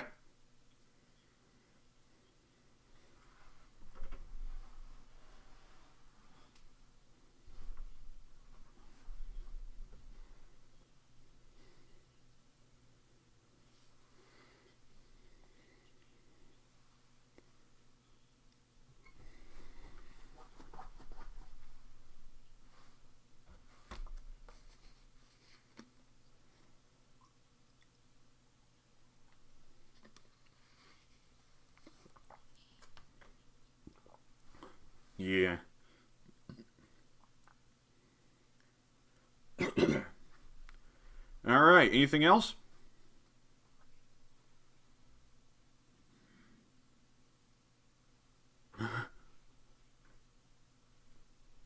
14. I. Nope. Nope, there are more than that. Maximum Impact.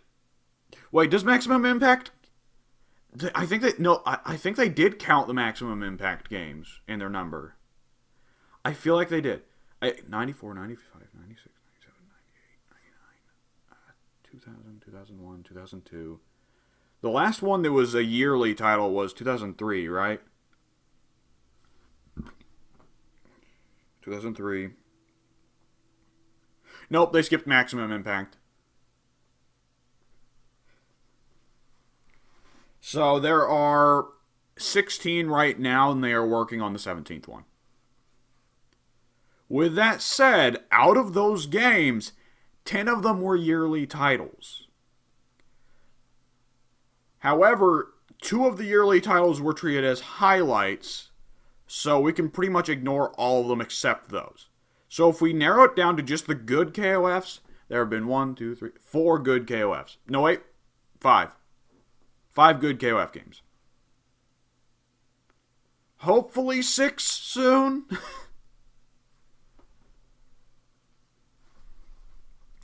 So, I'm curious, knowing KOF, they changed the movesets for every character quite a bit going into each game.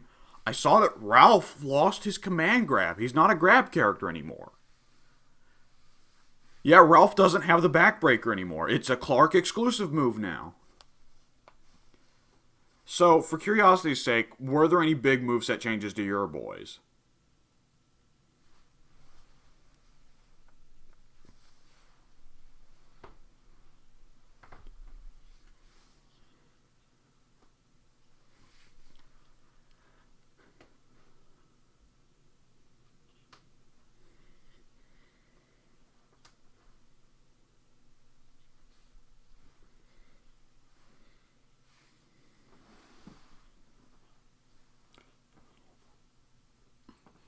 I mean, that's one problem. Another problem is that Kim, they want team members for Kim other than fucking Chang and Choi.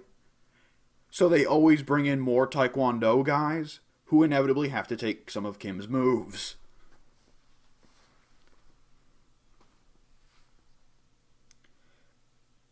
Really? I thought he didn't have that in '98 either. I wasn't aware that was like a guaranteed classic Kim move.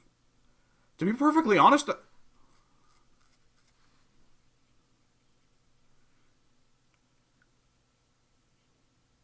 feel like, honestly, I associate that move more so with his kids.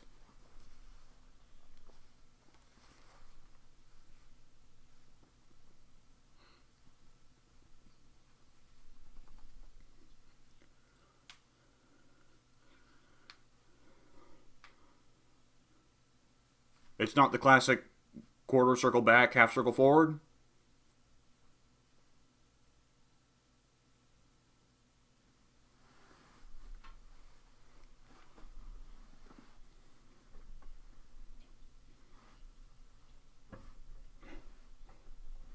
The power geyser.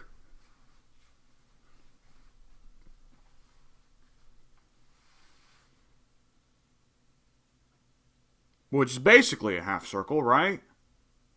But will it still work if you do the half circle forward? Oh. Oh. Huh.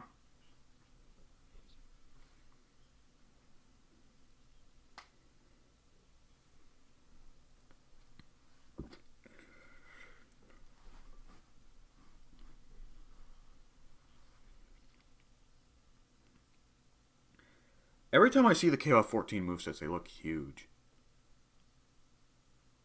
I've got a question. Is the Phoenix Flattener still a Raging Demon?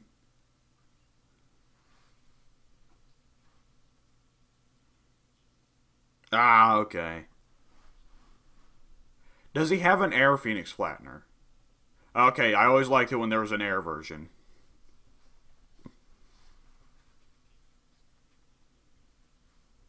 Ha! Ha! Oh, man.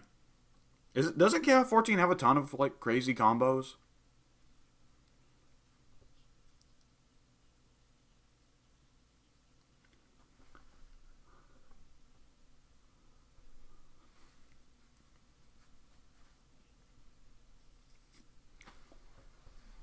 Yeah.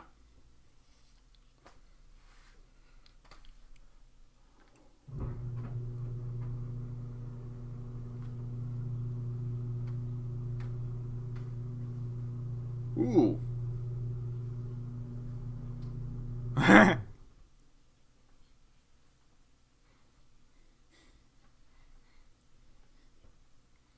For me, every proper KOF combo is when you're playing as K-Dash and you end the combo by throwing your sunglasses at them.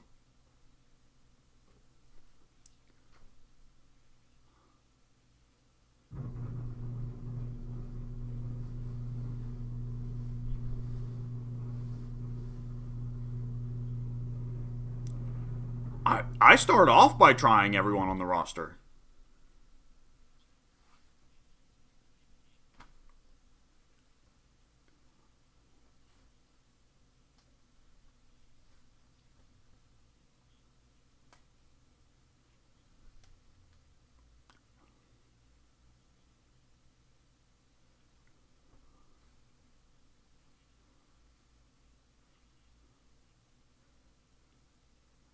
Yeah, that is kind of a fun, interesting difference between us.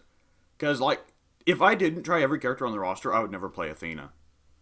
Because I take a look at most of Athena's designs and I'm like, ugh, no! But then I actually did play Athena once and I was like, wait, I actually really like this character.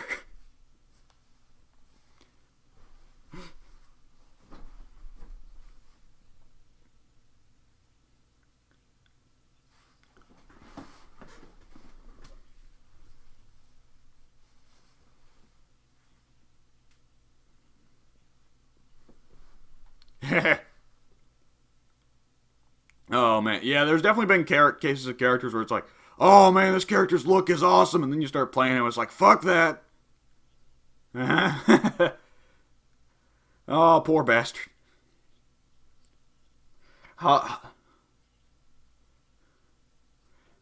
So, one of these days, I'm gonna have to fucking look up the Dust Loop guide for Hazama just to figure out what the hell is supposed to be good about him because I can't figure him out. He's so weird.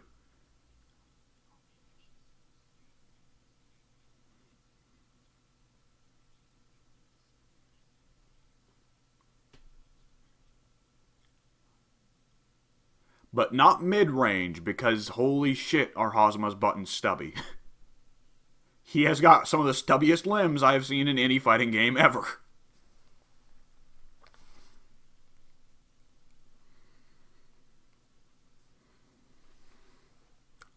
Oh no, no.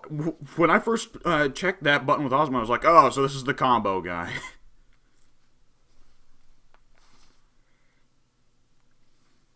Yeah. I mean, honestly, it makes sense that Hosma is one of the more difficult characters to play. His thing is like he's an old god pretending to be a detective.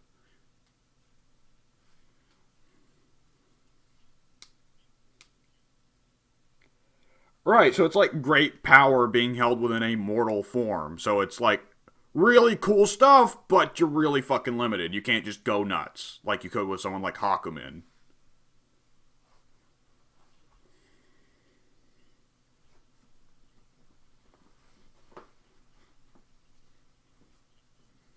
Yeah. Yep. I mean, his normals aren't shit, unlike Hosma, so they look cooler.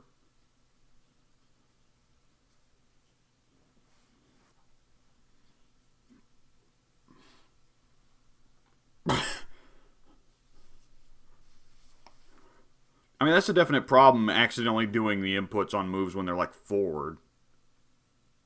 I mean, Pink has played another Realm Fighter. How many times did you fucking accidentally do a forward move when you meant to do a regular move? Especially if you did heavies, because if you did the heavy forward, like that's just kill me now. Any move you want to throw at me, you can go ahead and do it. I'll just eat it like a sandwich.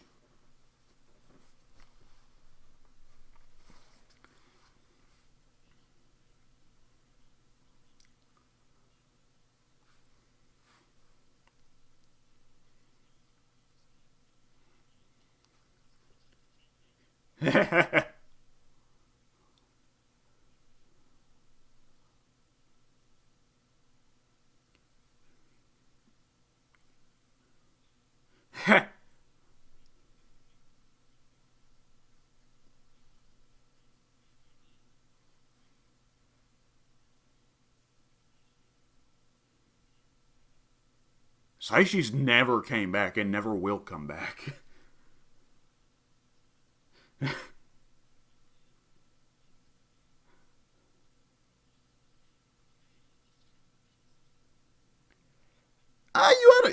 You had a pocket, Clark. Yeah.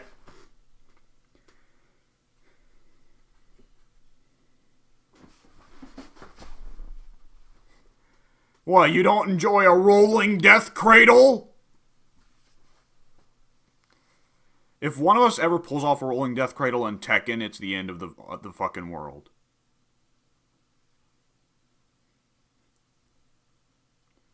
Yeah, yeah, that's a big difference. I could have swore there was someone you liked in '98. What, Brian Battler? No, he fucking. Oh, please, for the love of God. No, he's not. No, he's not. Oh. Eh, eh. That'd be fucking. Oh, man. Not even the rest of the sports team. Just specifically Brian Battler. Every night before I go to bed, I look up at the moon and I just see Brian Battler's face. With the fish eyes and everything. Oh, fuck.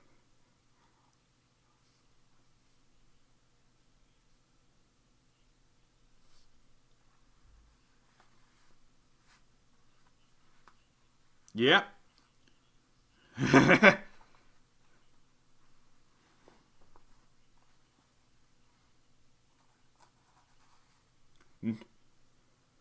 No, absolutely not. You need to use the fucking snake thing for a poke. Also, kicking dust in people's faces is pretty important.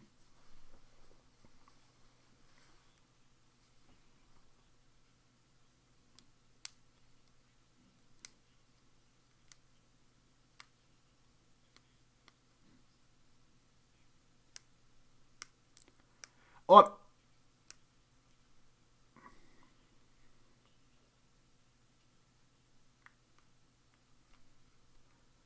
Dan, Sakura, Goken, fucking Akuma.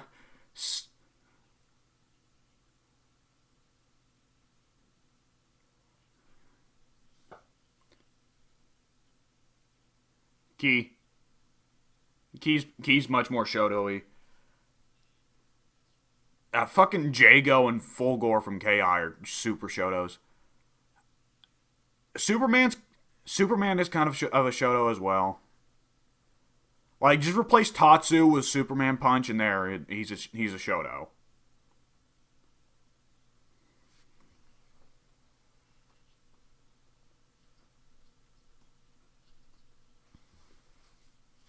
Yeah.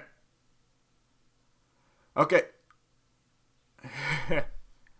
So out of the new rosters, the new characters, do you see any particular highlights? Because it looked like the new characters were pretty good to me.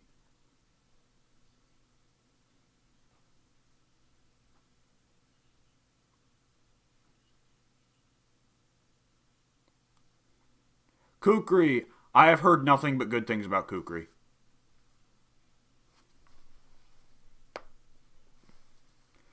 Weird Team Weirdos, isn't it? It's him, King of Dinosaurs, and someone else.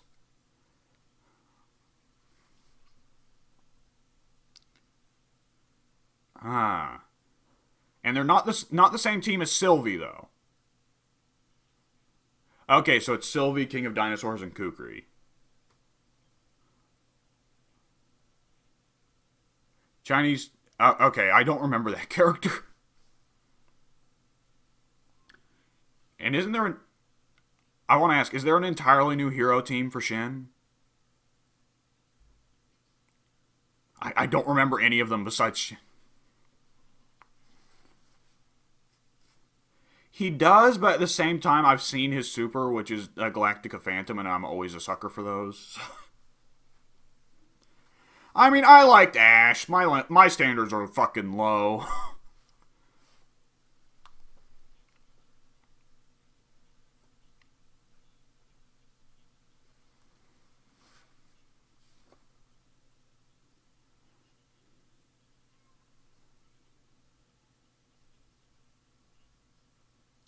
Doesn't Kukri have a sand teleport?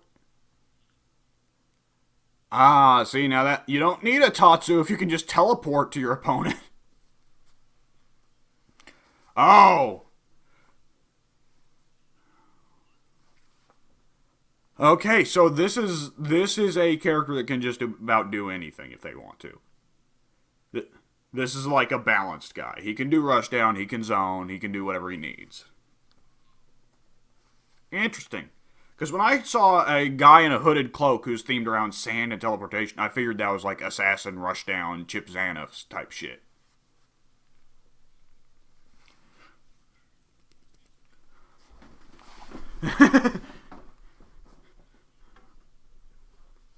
Yeah.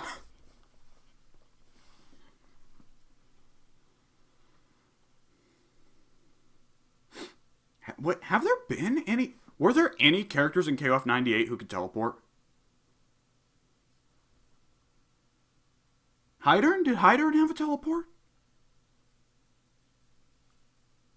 No, that's weird. That's weird to think about. Anyways, carry on.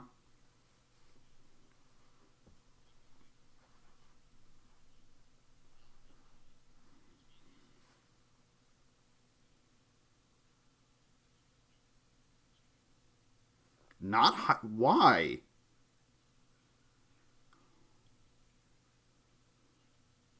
Okay, there are two season passes, and I think each of them encompasses four characters. So you got season one. You got season one with like Rock, Vanessa, and two new guys.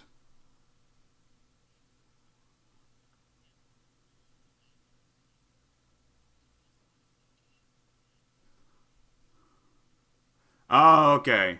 So season two was Vanessa, Oswald, and Hydern, and a new guy. Oh, you have Oswald. Okay. There might have been three seasons, and it gave you the first two.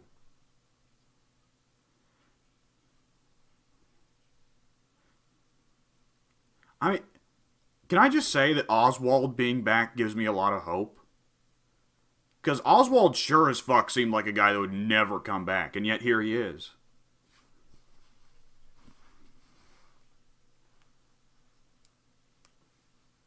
Oswald's fucking cool.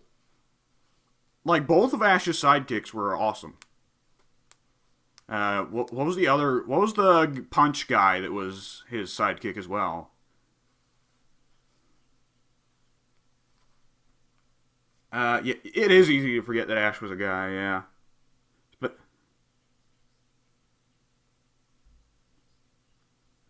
Well, Ash's gameplay was... He is Guile, he is identical to Guile, except he has one extra move. Where he, blows a kiss, and it creates a static fireball somewhere on the screen that does not move. And it just stays there until somebody steps on it. So Guile with a trap move in addition, so, you know. Uh-huh. just being an asshole, that's my specialty. Oh no, wait, he was worse than Guile. Because he has a low sonic boom as well, like low tiger shot.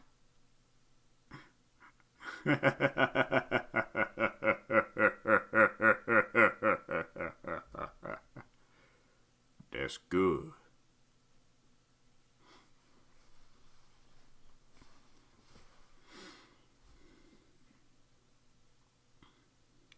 Yeah. It's just that sounds really cool to the Japanese, but to us it's complete nonsense. Super Turbo, oh no! Old Sagat, #1 character.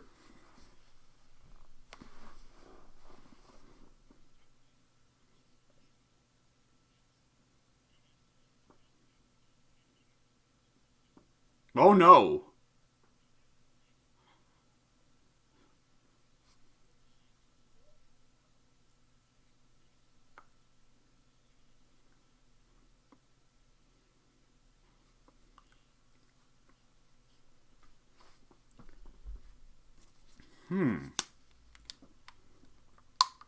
Oh.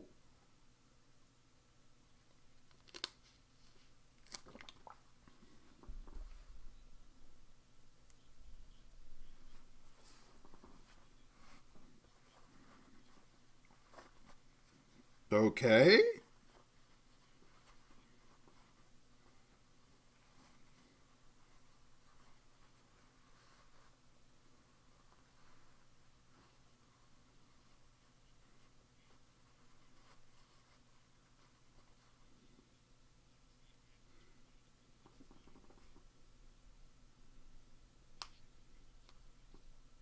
Huh.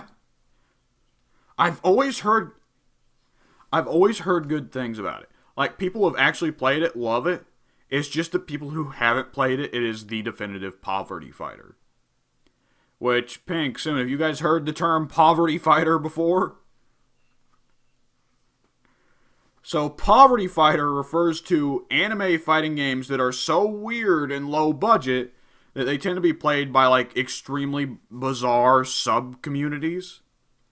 And Under Night In-Birth is the most infamous because at EVO, the big fighting game tournament, someone wanted to run an Under Night In-Birth tournament, their own, at EVO, which is a pretty common thing to just have casual tournaments run there, and they actually encourage it. But they couldn't get the space for it, so they ran it in the bathroom. So, but that was like 7 years ago, and Under Night In-Birth has actually made a lot of progress since then. It is now actually a pretty respected game. But it will forever be taunted as the fucking poverty fighter that you play in the bathroom.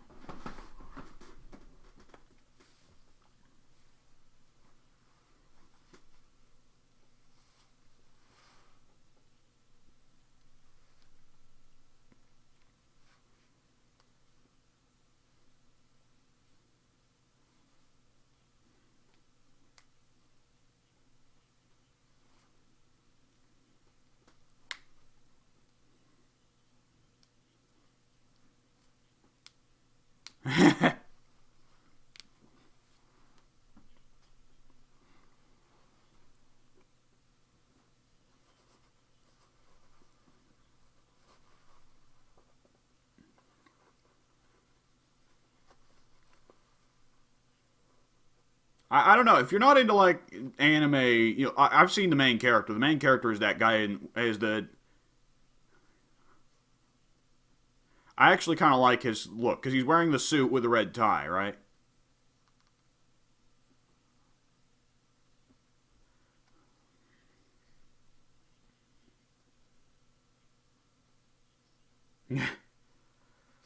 And that is the game with the big fucking wolf guy with metal arms, right?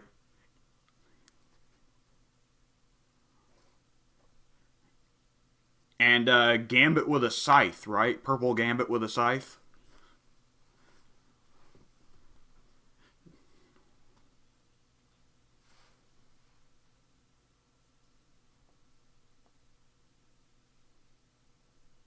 Yeah.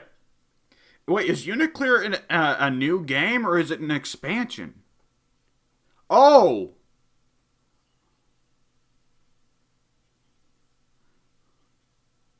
okay. So it's like the Street Fighter 4, Super Street Fighter 4, Ultra Street Fighter 4 kind of thing. Okay.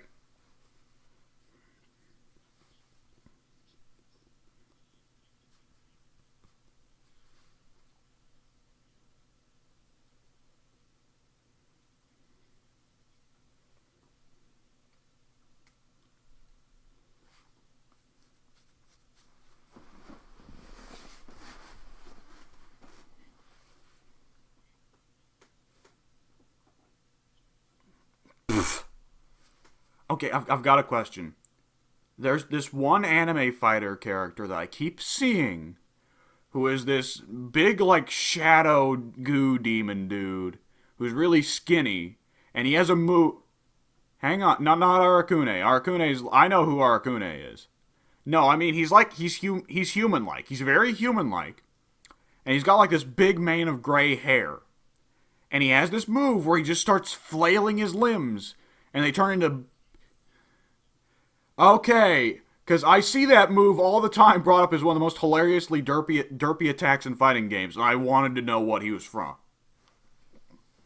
Oh, oh, that's great. That's great.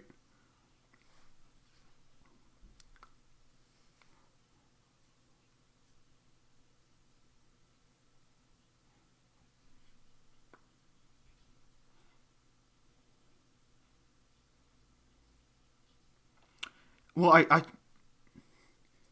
I took one look at him in Cross Tag when I had the trial to that, and I was like, okay, so how's a command grab character work when the command grab character's arms are the length of the entire fucking screen?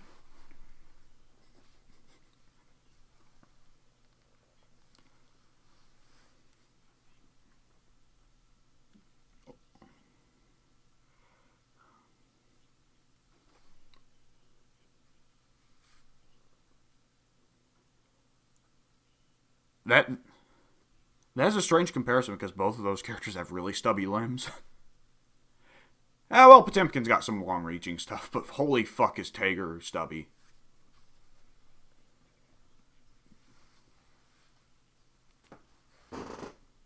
If you sewed Potemkin's arms onto the end of Tager's arms,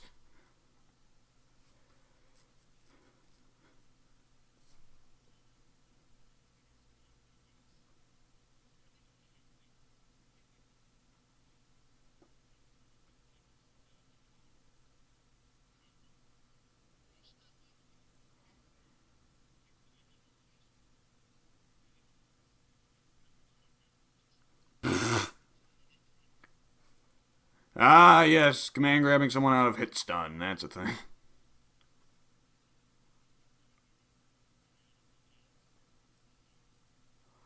Oh, anti-air command grabs are classic for combo pieces. That's always been a thing.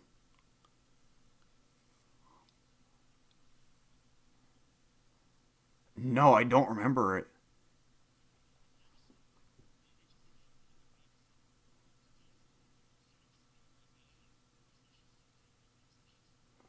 Okay, so it's like Hugo's old command grab on crack.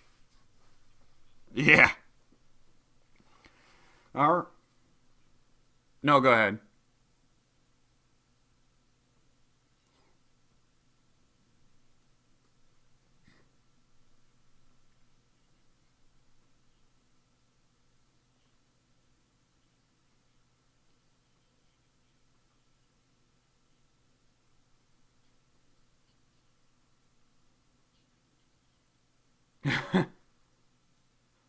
I thought the Eunice's Can was a girl. The little ninja girl in the sweatshirt. I thought she was the Can of Eunice.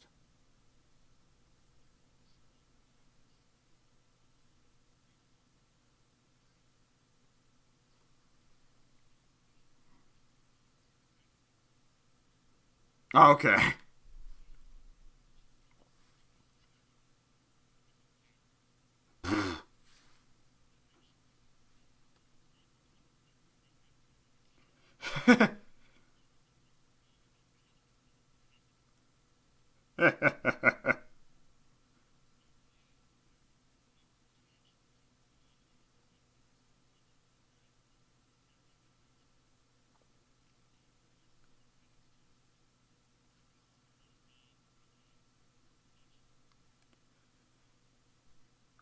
I slightly less symbiote. Do you mean like he's got symbiote powers, but he's not wearing a symbiote, or like he's just a little less gross?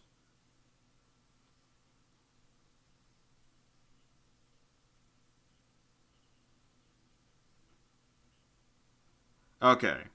I thought you said you hated Hyde. Okay.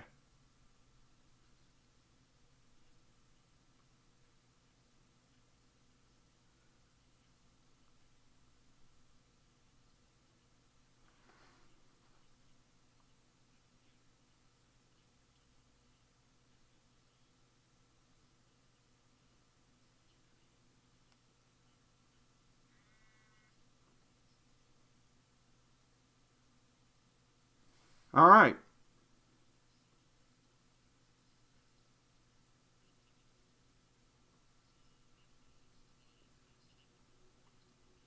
Yes.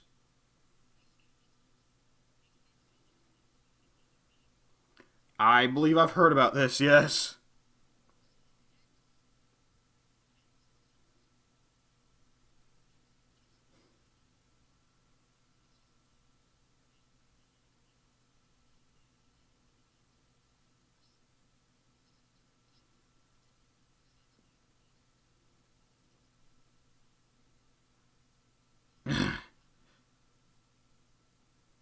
Now, see, I think this would probably be a bit intimidating towards people who are just now playing.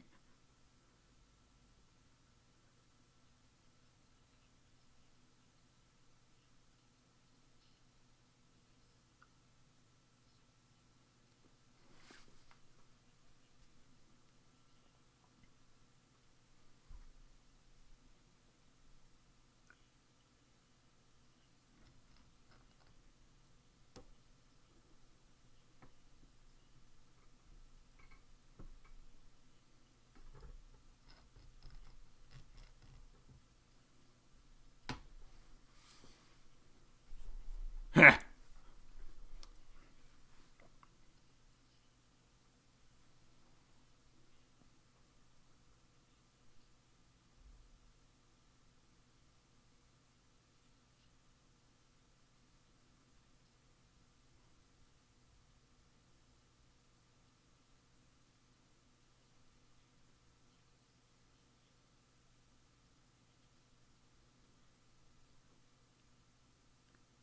All right. Okay. Anything else? It doesn't have a lot of cleavage? Hang on, I'm looking up character designs and I just saw this lady Hilda and that Now I assume based off the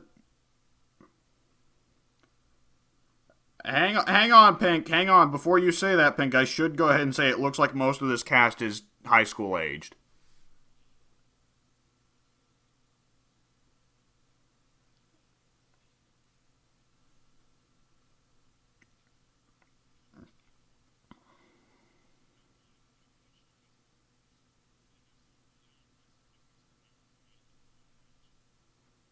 Okay, I've got a question for this Hilda. I assume based off the name that she's big and strong.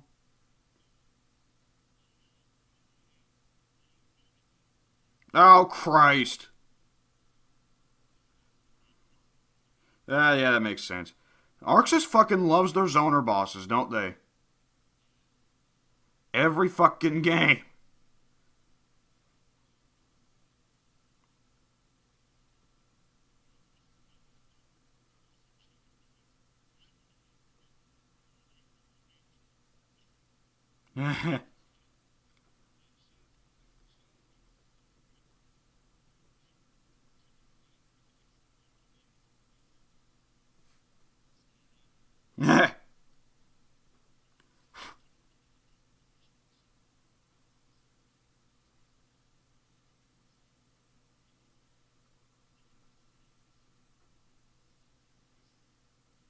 Okay. Okay. Alright then. Are there any of, like, Pink's go-to types of big strong woman?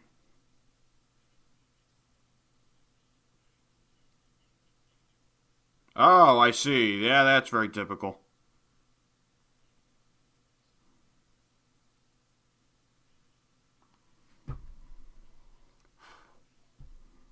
Uh, yeah, I looked over that cast and I was like, yep, I'd probably play with most of these characters.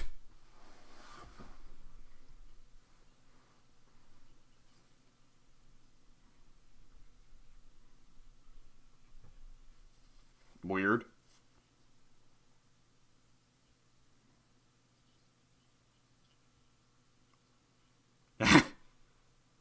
So it's Squirrel Boy.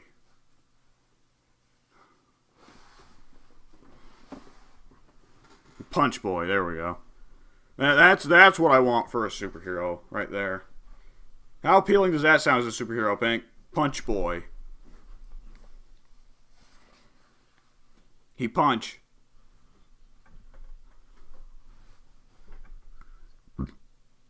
No, there's more than one punch. See, he's not graduated to Punch Man yet. He's just Punch Boy.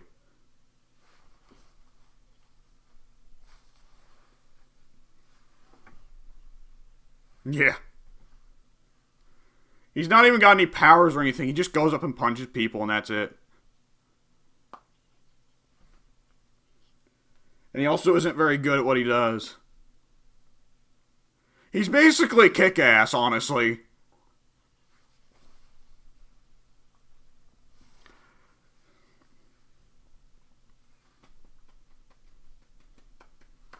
Alright.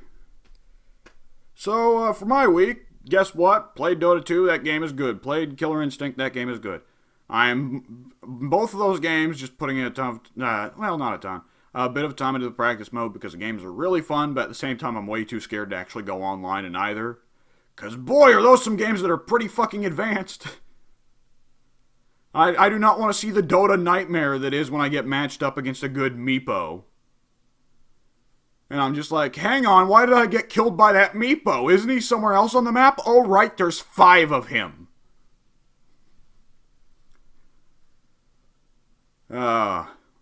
With that said, hey, guess what else I played?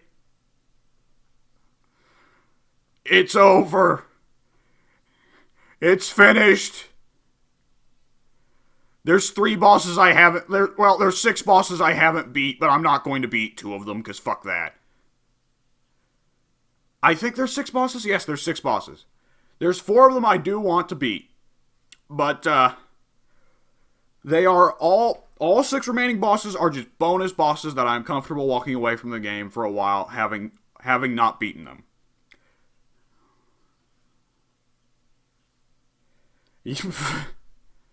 Oh, fuck. I wish it was bosses with obvious weaknesses. Hell, one of them is actually pretty easy. It's just well, it's not easy, but it's not anything unnecessarily difficult. It's just a samurai. And he's a pretty fun boss fight. The problem is just that he's trapped behind a fucking horde of smaller samurai. And I hate that part. Oh, and fire-breathing lizards. Ugh. But there are 2 bonus bosses I refuse to fucking do. Because one is legitimately just players reskinned as bosses. And the other is a earlier boss that you fight in the game that's a giant snow leopard. Now you have to fight 2. That's not the problem there. The problem is, to get to them, you have to get through a bonus area, which is technically called the Frigid Outskirts. Most people call it Reindeer Funland. Or alternatively, Reindeer Fuckland. And the reindeers ain't the ones getting fucked. That area is the most tormented I have ever been in a Souls area. It only took me 2 deaths before I went, you know what, fuck this. So basically what happens is, it's a massive area of this big-ass snow plain, and you see a castle in the distance. And you get to that castle, then you see another castle in the distance, and it's just kind of, you get through a series of 3 castles before you hit the boss. Problem is, once every 10 seconds, a blizzard hits, and you can't see 5 inches in front of your fucking nose. And every time that a blizzard hits, the game will spawn a reindeer on you. The reindeer are some of the deadliest enemies in the game. They not only hit for a ton of damage, but their attacks are virtually undodgeable because they track really well and have a shit ton of active frames. Also, they can fly while shooting balls of lightning at you. So that was one of those things where, after the second death, I decided, you know what? The only fucking way you're going to get me to play through all of this and beat the boss is if I'm doing it for like a live stream or some shit. Like, if I force you idiots to sit through it with me and we just talk about random shit while I try to fucking deal with the pain of being ass fucked by the reindeer.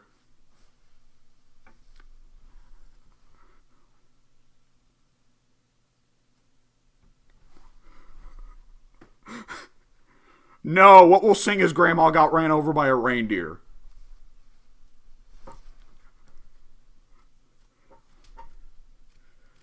Oh, man.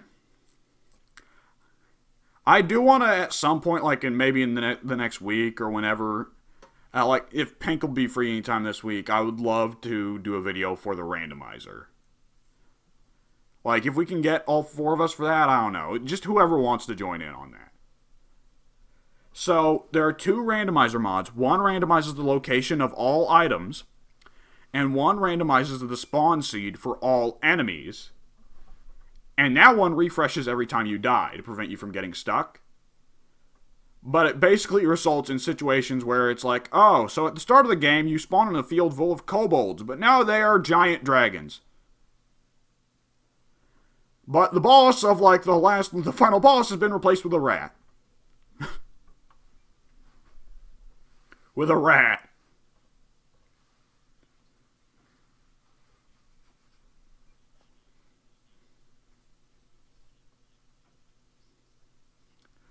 Yes. See, now there's a great fear there. Because part of the reason it took me 2 weeks just here to wrap up Dark Souls 2, because I started getting to the end game like 2 weeks ago. A lot of my time this past week or so has been spent trying to beat the motherfucking Fume Knight. Have you guys heard about the Fume Knight? He is a very, very, very brutal dual boss fight. It's one-on-one, just you versus him. He is worse than Gascoigne. He is worse than Gurman. He is worse than the Orphan of Cause. He is, without a doubt, the most difficult boss fight that I have actually ever beaten in a video game.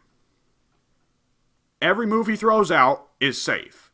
Not every, but the majority of moves he throws out are safe. He is very difficult to get him into a position where you can hit him without fear of him being able to hit you back. It's very difficult to stun him. If you are trying to play ranged, he will chase you down. If he catches you healing, he will chase you down. He has a ton of big combos that deal big damage. And he eventually lights his sword on fire, and he does the most annoying move in history. He swings the sword that's on fire, but he does it very, very slowly. Which ordinarily wouldn't be a big threat because it's a sword, right? Except sword's on fire now. So he's just a roaming fucking field of death with that sword on fire. And he also has one of the biggest health meters in the game, and is heavily resistant to every damage type.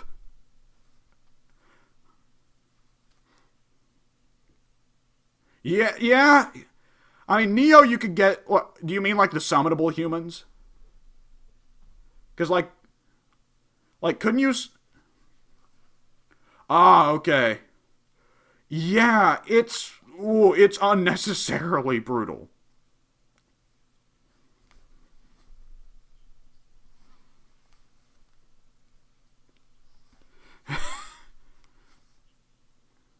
I'm taking a few too many notes from Ornstein and Smo, huh?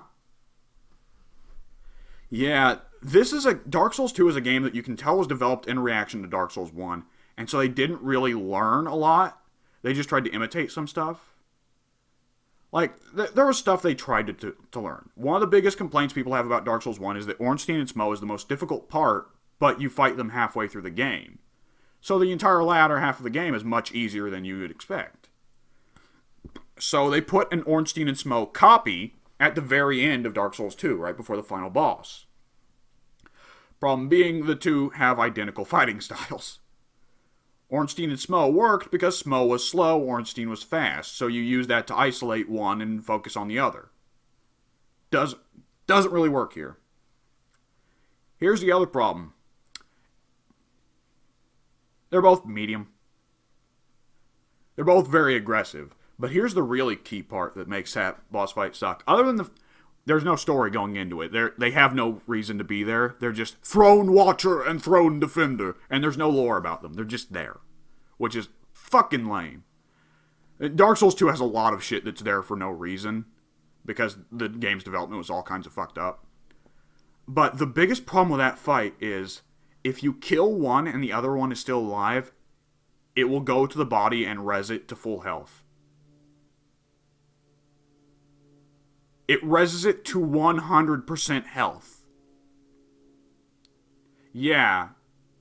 At least the game lets you summon 2 AI to help you for that fight, so it's a little less tormenting, but... Whew. And guess what? Yeah, the final boss for that game, the final boss for Dark Souls 2, yeah, it's a wet fart. It's just a big lady with a scythe, and all of her attacks are heavily telegraphed. She takes forever to turn. And just, playing, okay. Dark Souls 2, I should mention, it's one thing I've noticed as well. That game's really fucking slow. Like, Dark Souls 1 was a pretty slow game. That was an issue I had with it relative to Bloodborne. Dark Souls 2 makes Dark Souls 1 look fucking fast. Stamina takes forever to recharge in Dark Souls 2, and it is the biggest pain. Because, what's vital in those games? Stamina. Any game, even games where stamina doesn't matter, slow stamina recharge sucks. Wouldn't you guys agree?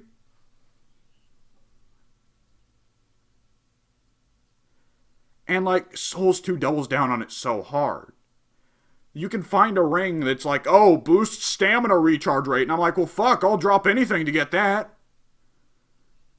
Let me move the fucking sun, earth, and moon, and the stars to get it. Jesus.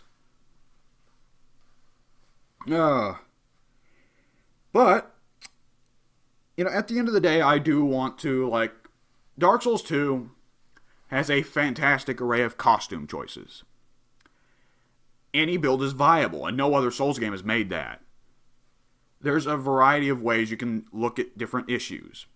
There are some novel mechanics, like torches and lighting,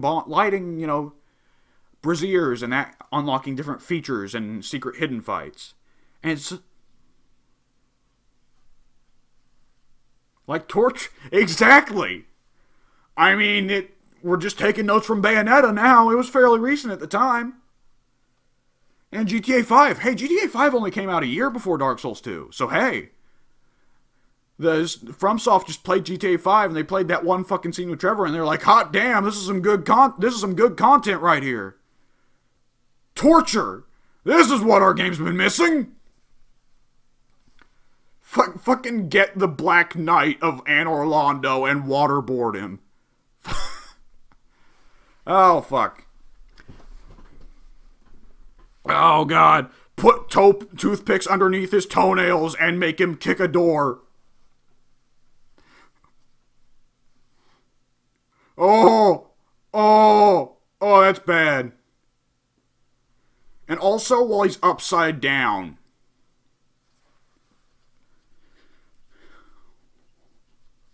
Yep. I mean, hey, this is all realistic to medieval stuff, so what do you know?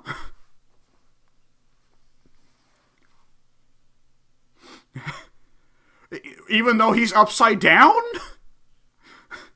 Well, then it's just then it's just slowly waterboarding him.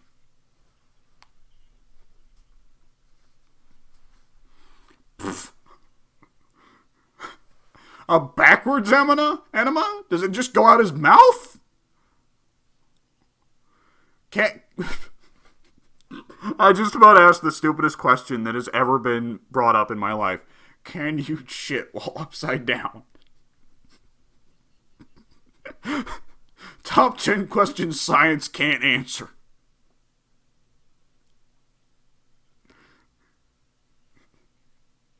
Oh, shit. Is that why they abducted Chinese people from Nanking? We need to prove whether you can shit upside down. We need to invent the upside down toilet. You have to strap in. That's some wild shit right there when you gotta strap into the toilet. Oh, man. You know what? Dark Souls 2 has some fantastic boss fights. It's also got some of the worst boss fights in the series. It's just a game of, somewhat high highs and really fucking low lows.